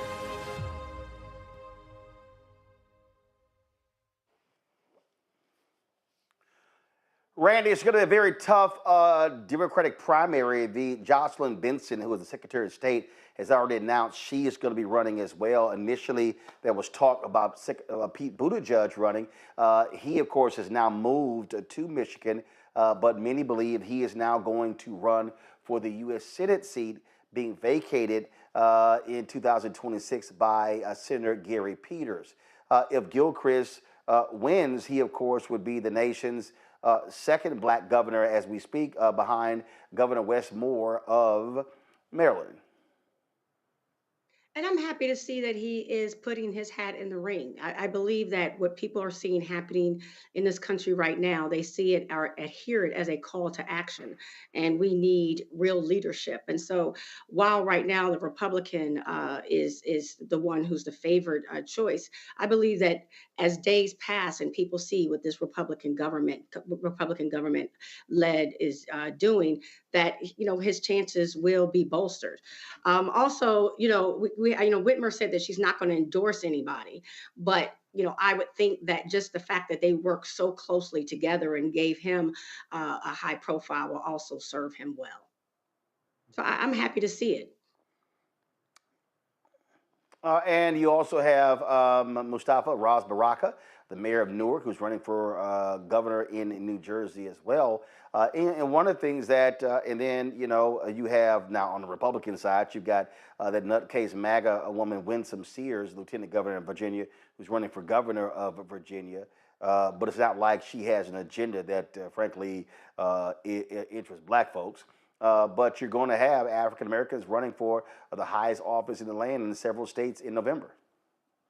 Yeah, and helping people to actually understand the power of governors, right? To actually be able to transform what's happening inside of your state is so critically important. We often focus on presidential races, sometimes Senate races, which of course are important, and House races, but it really comes down to your governors, and you need someone who has all the tools that's necessary, not only to navigate the craziness that'll be going on over the next 3 years, but to really be thinking about how do you best position your state with the new sets of economies that are out there? How do you also address the gaps that exist? Who's been vulnerable and who's been left behind?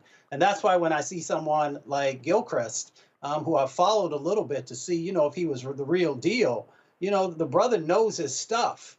So that's important because we often see some individuals who become governors. So you're like, how in the world did this person ever get the job? But this brother, beyond being an engineer, he's really thinking forward about what's the next set of jobs. And we know jobs is one of those critical elements in this last election that people said they care about. He also understands how to balance a budget. And to make sure that resources are getting to the spaces and places that are critical. He also understands higher education. And we know in Michigan, there are a number of outstanding universities and colleges that are there that are going to need someone who can think critically, especially with the administration that we currently have in Washington that is going to look for opportunities to pull dollars away from research and development, to pull dollars away from colleges and universities that don't align with what their vision is for the country. So this is someone that folks should give a real strong look to because we've got to make sure that the folks who are going to be our governors over the next decade not only have our best interests at heart, and I hear Randy talk about that, and it's incredibly important, but also who is thinking about how do we build the infrastructure that's necessary to be successful in the 21st century. Larry, you're also going to have Mike Dugan, who is the mayor of Detroit, running for governor as an independent. And so that could very well split a lot of votes. That could pave the way for a Republican to win in Michigan. So it's a whole lot that's going to be riding at stake for Michigan come November. Well, it just every time you think, we obviously we talk about Michigan right now. You talk about Dugan running as an independent. You think you might have a shot in a state, that, obviously, cares very deeply about economic issues. He certainly went to university twice, alum of University of Michigan from Detroit, and is well respected not only in the state of Michigan, but, throughout the country. You wouldn't want to see someone run, as you said, as an independent, and then the Republican take that Senate seat.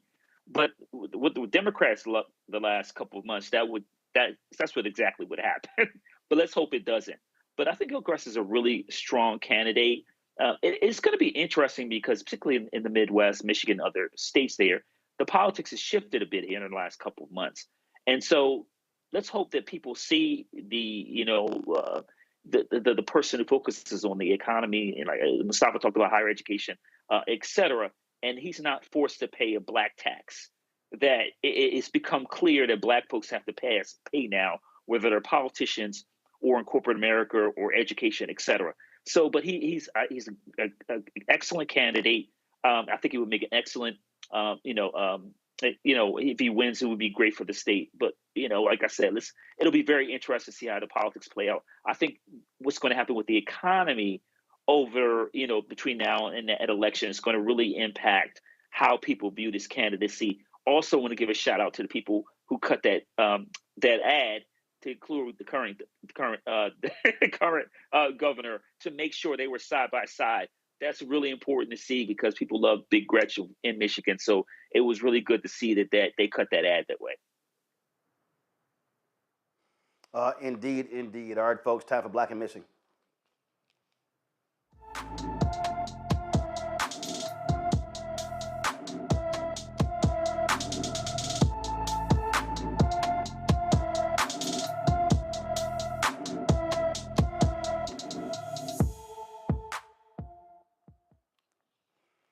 Jamarius Kelly disappeared from his Baton Rouge, Louisiana home on January 18th.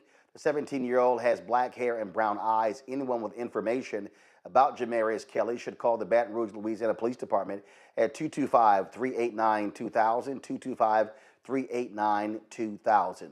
Folks, let's stay in Baton Rouge, where all three suspects involved in the hazing death of Caleb Wilson, a 20-year-old Southern University student, have been taken into custody. Isaiah Smith turned himself in late Tuesday. He is a member of a Mega Psi Phi fraternity and attends Southern University. Reports indicate that his father owns the warehouse where the alleged fatal hazing took place. U.S. Marshals arrested 25-year-old Kyle Thurman on Monday. He is expected to be transferred to East Baton Rouge Parish Prison and charged with felony hazing. Caleb McCrae was released on bail on Friday night after being charged with hazing and manslaughter. Caleb Wilson died 2 weeks ago after sustaining a blow to the chest while fraternity members were punching pledges with boxing gloves. And no further information is available, but also Southern University announced that they are ending any and all pledge processes taking place on their campus, at least for this summer, and it could actually last longer. Our panel is comprised of two alphas and an AKA, and certainly want to get your thoughts on the sheer madness that's happening there at Southern University. Larry, I'll start with you. I saw this one interview where someone said that, well, if these pledge processes, if they can't be regulated, they should be banned from college campuses. Rachel Lindsay made that comment. She's a member of Delta Sigma Theta. Look, I mean, fraternities and sororities have done all they could in the risk management, requiring people to go through various things. So the question is, if you have a process, how do you do it? What do you mandate? Do you mandate, adults be there, adults who have been cleared by the fraternity? That's also could be very time consuming. So just what are your thoughts on this? Yeah, Roland, and obviously this hits very close to home for all of us. And like you, I was made undergraduate, so it's a really complicated issue. And one of our frat brothers, brother Dr. Parks, writes a lot about this issue relating to hazing at the undergraduate level. And so, in order to be involved in the intake process, particularly in our fraternity, obviously you have to have you have to be trained and certified. But this isn't a problem that's been going on for decades. And we have the unfortunate death of this young man, and my heart is someone as a son who is similar age. It breaks my heart, and we have to do a better job in terms of how we create, an intake process. And obviously, people involved in illegal hazing causes a problem because this is not the only death we've seen here. It happens far too often. We should also note it also happens in white fraternities also. So this is an issue in higher education that we have to really address. But specific to, like I said, the Divine Nine organizations, our organizations have taken steps. But the concern I have, Roland, is that eventually, as it relates to the insurance that each of our organizations has to pay, that eventually one of our organizations is going to go under because of a lawsuit. And considering the long, distinct history of our organizations, all of them at least 100 years old, we would want to see that. So we have to continue to make sure we refine this process and also make it very clear to undergraduate and graduate individuals, brothers or sisters, that you have to follow this very specific intake process, and that we can't have events like this happen when we use a young, bright mind, and then the impact it has on his family for the rest of their lives, losing someone like this in this tragic way. And then the lives of the young men who were involved in the hazing incident, who are undoubtedly going to serve a number of years in prison. But we have to continue to refine this process so we don't see these kind of tragedies. Randy, you're an AK. You went to Tuskegee, and I've been very clear. You got to be. It's really a shame that a mother and father, their son lives through, the difficult streets of New Orleans, goes to an HBCU, is being returned home in a body bag. It is absolutely heartbreaking. As a mother of, two sons who, one just graduated and one's still in college, my heart definitely breaks for that mother and father, his friends and family. We cannot allow 18 19, 20, 21, 22-year-olds to be in charge of a process by themselves. And I know that all the Divine Nine have gone through a lot of work to ensure that we do better. We really, and we must own that. But at the same time, clearly, some things are falling through the cracks, and we can't allow this to happen. We have to change it. And I have heard a lot of people say, oh, yes, these deaths do occur also in white fraternities, particularly with alcohol overconsumption. But, that doesn't make it right to me. I mean, we have to worry about what's happening in our own house and protecting our own children.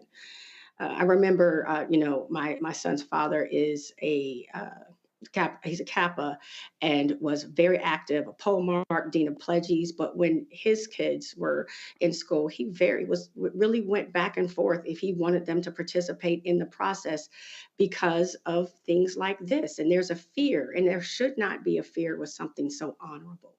So I believe that we all agree that something needs to change, and that these students and the people who are leading this process need to be monitored very carefully. It's interesting, we put curfew on students sometimes when things go wrong, but, maybe there has to be a curfew. I don't know the answer, but we've got to get together, find some answers so another tragedy does not occur, another life is not lost. Mustafa.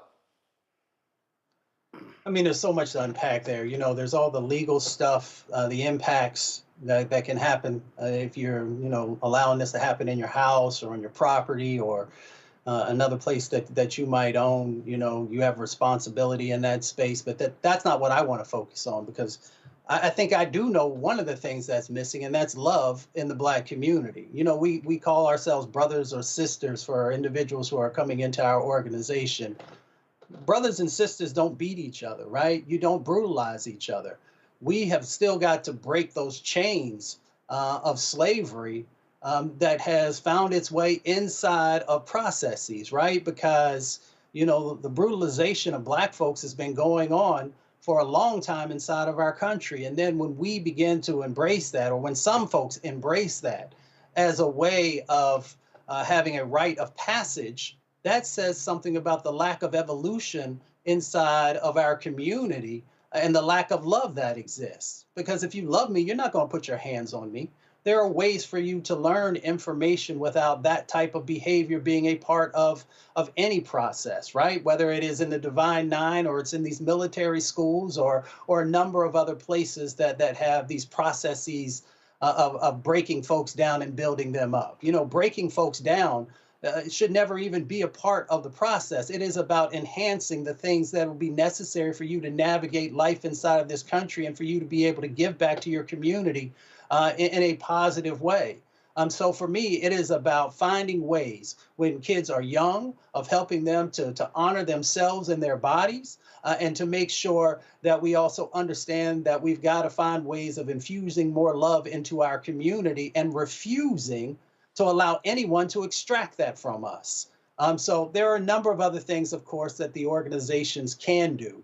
But we got to get back to the basics, right? These fundamental things that help us to understand our self-wealth, and to never allow anyone to take that from you.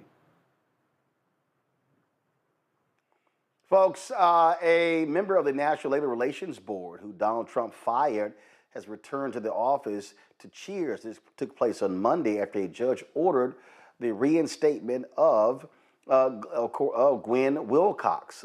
Employees were lined up on the sidewalk as she showed up for her first day at work since January 27th, when she was illegally removed from office and eliminated the board's quorum.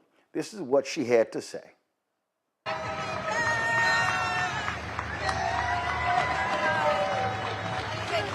I feel wonderful. This is where I belong. I belong here at the NLRB. I am so happy to be here.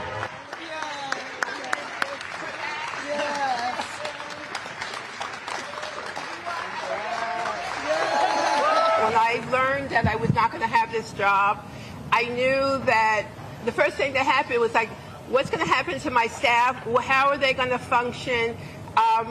We had such a sense of community among our staff, but among the board. And so it's so important that we are, able to be back together because that's, we're so dedicated to the work that we do that impacts everybody in this country. Everyone knows someone who's working or they're actually workers. It really was never about me. It was about you all and also about the agency as a whole. Because if we can't function, and we went down to 2 board members, there are people who are waiting every day for our decision. So for every day that a decision's not issued, we are really, not doing our job. I don't know who advised you to come out with this.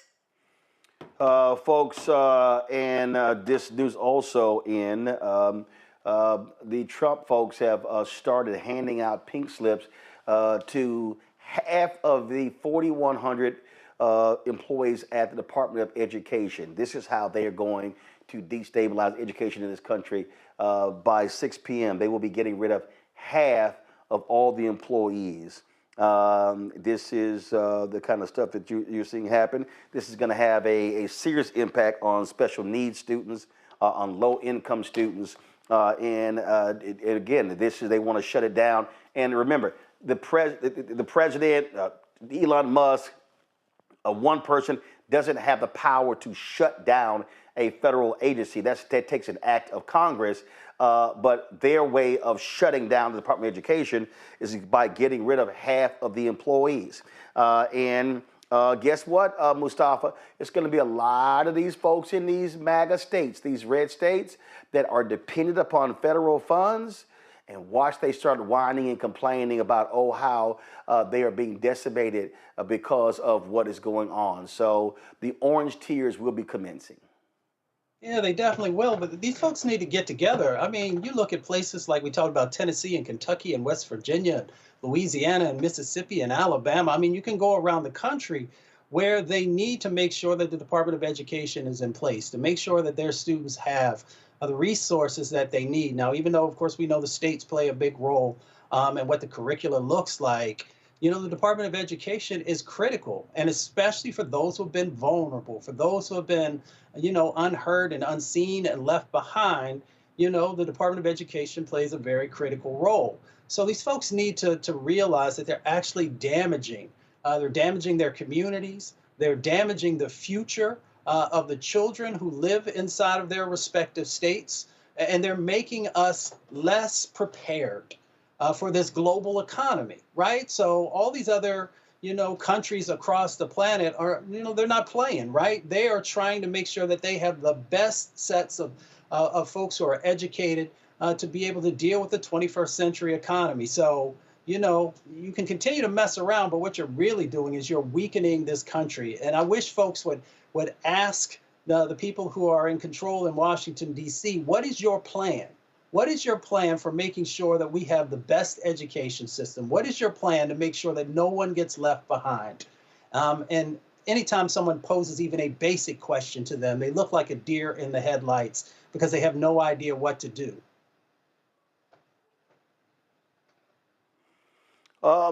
Trust me, these people who keep playing games, well, they effed around. They about to find out, Larry. They sure are. And, it's interesting. I want to kind of flip this a little bit because we hear a lot, we talked about a lot of federal workers being laid off, and, we talk about concerns about relating to dismantling Social Security and Medicare. And as Mustafa highlighted, a very important point, it's going to impact those states that depend the most on the federal government. But my hypothesis on this, Roland, is that these folks, obviously, they voted for it.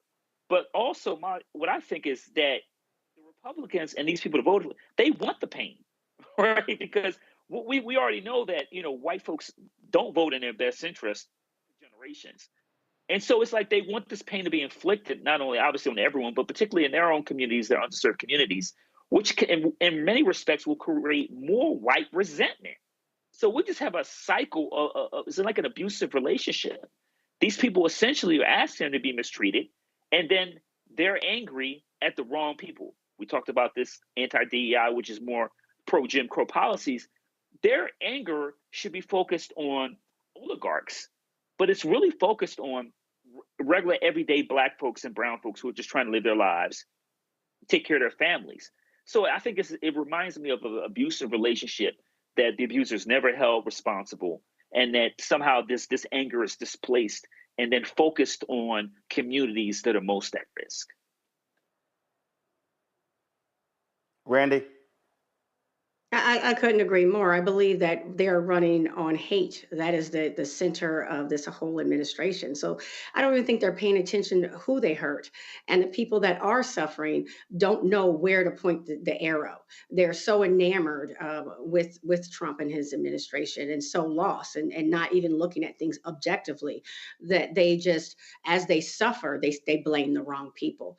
What's going to be interesting to me is that when people think about the Department of Education and we talk about the children in need, there are also a large portion of people who have manipulated the system.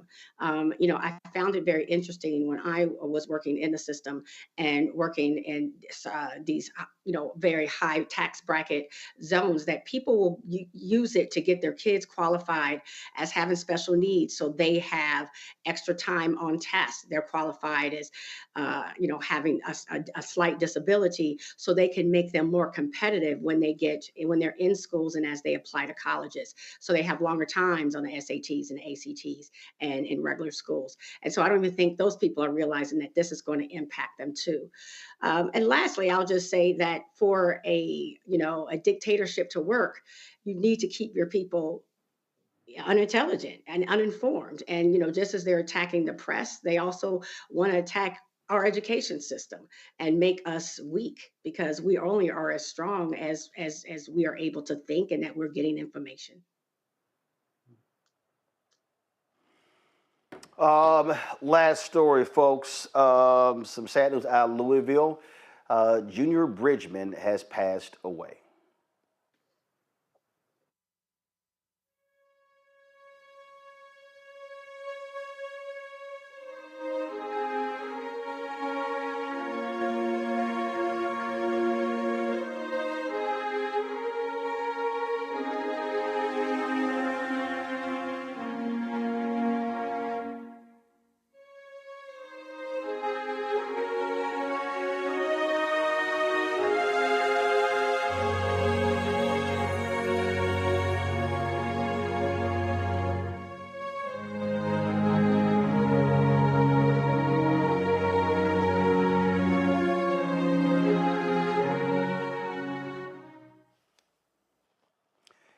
His actual name was Ulysses Bridgman, but he was called Junior Bridgman. Played 12 years in the NBA, most notably for the Milwaukee Bucks. Never made more than $300,000 a year as a player, but once he retired, went into business. And he, of course, became a franchisee for Wendy's and some other businesses. And then he became a Coca-Cola bottler, owner of an aluminum company. Last year, purchased a 10% equity stake in the Milwaukee Bucks, where they, of course, retired his jersey.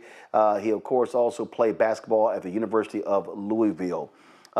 Today, Junior Bridgman was speaking on a panel in Louisville when all of a sudden he clutched his chest and said, "I believe I'm having a heart attack." Folks jumped on the stage to assist him. He was taken to the hospital where he later passed away. He was 71 years old.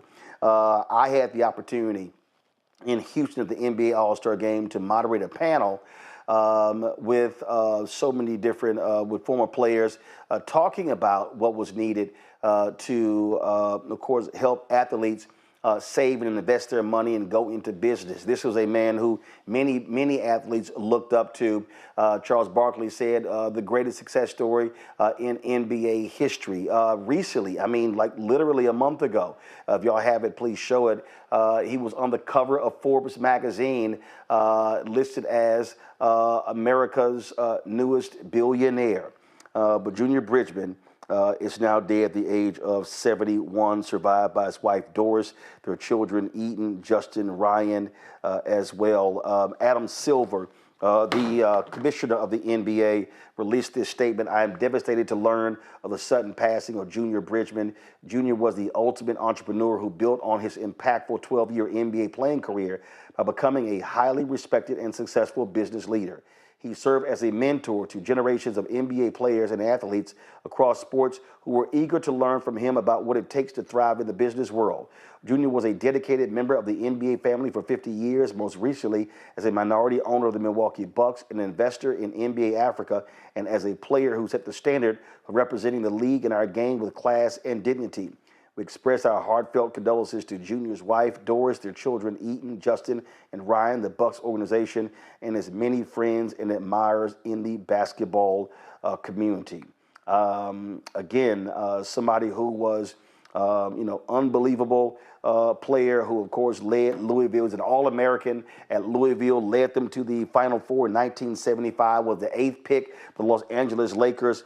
In the 1975 draft, was traded to Milwaukee as part of the blockbuster trade that sent Kareem Abdul-Jabbar from Milwaukee to Los Angeles. He averaged 13.6 points, 3.5 rebounds, and 2.4 assists in 25 minutes per game over his career, where he established himself as one of the best 6 men in the NBA. He also served as president of the National Basketball Players Association from 1985 to 1988. And again, what's amazing, Mustafa, I'll start with you. He made a combined $2.95 million in his playing career, never more than $300,000, and later became a billionaire. Certainly tragic news out of Louisville with the passing today of Junior Bridgman.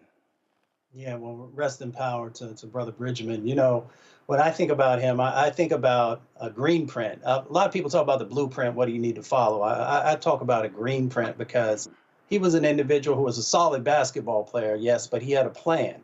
And, you know, you can take a look at how he moved and emulate some of that. So whether you are a young athlete, you know, about to, you know, whether you're making money on the college level now that you can, or becoming a pro, you need these types of individuals to be able to help you understand what a North Star actually looks like. And not only, you know, was he a great businessman, but he was also a great philanthropist as well. So, you know, it's great to make a lot of money, but the question then becomes, what do you do with it? And how do you make sure that you're giving back? So, you know, and all that I've learned about him, you know, he was able to do all of the things that are necessary to be able to say that I lived a life well done.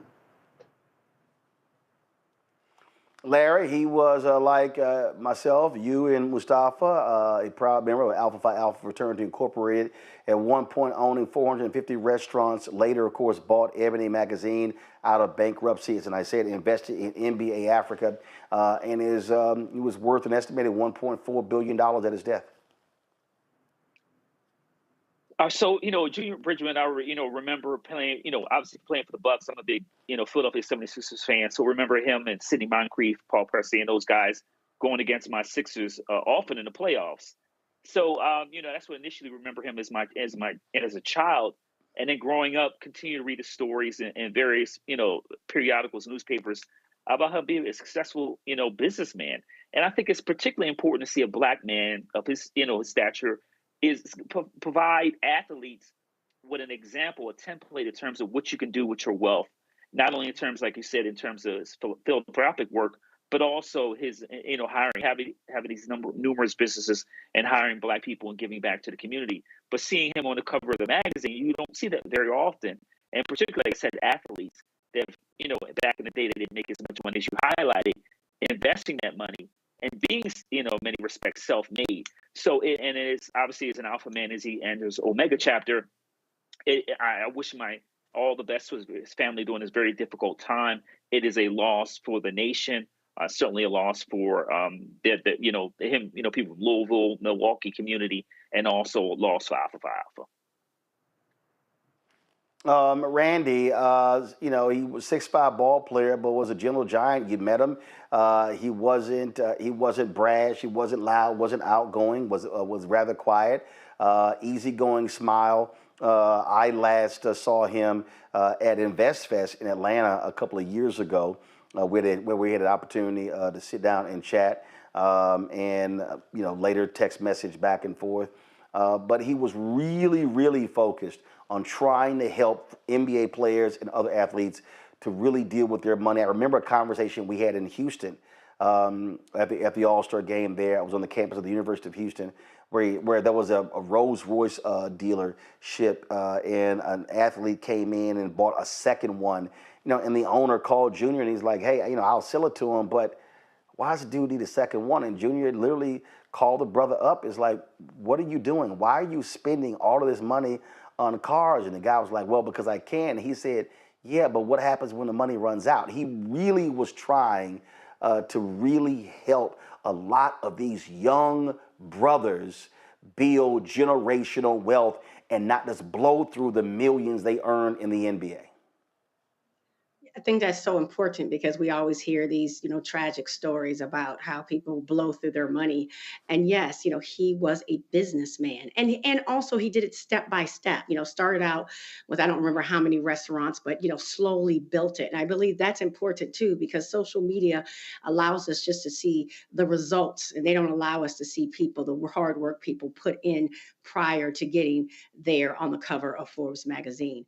And what I especially loved about him is that he never lost his touch on the community. He was a brother who wanted to give back and wanted us to learn the lessons so we can do better and build up the community and build wealth. And so that's what I appreciate most about him, is that he just never lost touch and always tried to give back and to teach us. So, absolute honor. I never got to meet him, but it was an honor to even just be introduced to his great works, and blessings to everyone who did know him personally. Indeed, indeed. Again, Junior Bridgman is now an ancestor to the age of 71. Mustafa, Randy, Larry, surely appreciate y'all being on today's show on the panel. Thank you so very much for joining us. Folks, if you want to support the work that we do, please do us a favor. Join our Bring the Funk fan club. Our goal is to get 20,000 of our fans contributing on average $50 a year.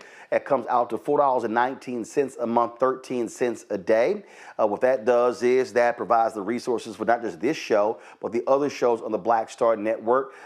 We have launched a new show, of course, with Bria Baker and Jamia Burley. We're looking at launching a business show. We're looking at a health show. And so in addition to the other shows that we have. And so it really is about expanding this to be able to provide you with the kind of information that we need as a community to be able to continue doing great things. And so if you want to contribute and join the more than 35,000 people who have contributed to us since we launched 6 years ago on September 4th, 2018, here's how you do so via Cash App. This is the Stripe QR code. You use the Stripe QR code to contribute. And so, of course, Cash App closed our account. And so you use this QR code right here to support our work. If you're listening to us right now, we want you to go to blackstarnetwork.com, blackstarnetwork.com, where you can also access this QR code. You can send your check and money order, P.O. Box 57196, 57196, Washington, D.C., 20037 7-0196. PayPal is paypal.me/rmartinunfiltered. Venmo is venmo.com/rmunfiltered. Zelle, roland@rolandsmartin.com. Again, roland@rolandsmartin.com. If there are any issues with that email, what you do is you can use roland@rolandmartinunfiltered.com. Again, roland@rolandmartinunfiltered.com. If you want to download the Black Star Network app, please do so. You can download on Apple phone, Android phone, Apple TV, Android TV, Roku, Amazon Fire TV, Xbox One, Samsung Smart TV. You can get our gear, get our Roland Martin Unfiltered gear, also Black Star Network gear by going to rolandmartin.creator-spring.com, rolandmartin.creator-spring.com, or go to blackstarnetwork.com. Get our new shirts, hashtag we tried to tell you, FAFO 2025, and don't blame me, I voted for the black woman. Lots of other shirts and merchandise we have on the site, so go ahead and check it out. Also, be sure to get a copy of my book, White Fear, How the Browning of America is Making White Folks Lose Their Minds, available at bookstores nationwide. The audio version I read is on Audible. You can download that as well. Don't forget to also download the app Fanbase. Get the app Fanbase. Go to the app or Android store. Or you can also, if you want to invest in the Series A raise, The goal is $17 million. I think $10.3 million has been raised so far. Go to startengine.com/fanbase, startengine.com/fanbase. Folks, that's it for me. I appreciate all of you watching today's show. Please, again, help us do the great work that we're doing. We got some great things lined up for you in 2025. Cannot wait to continue that work. Folks, I'll see y'all tomorrow right here, Roland Martin Unfiltered on the Black Star Network. Holla! Black Star Network is here. Oh, no punch! I'm real revolutionary right now. Thank you for being the voice of Black America. All momentum we have now, we have to keep this going. The video looks phenomenal. See, there's a difference between Black Star Network and Black-owned media and something like CNN. You can't be Black-owned media and be scared. It's time to be smart. Bring your eyeballs home. You dig?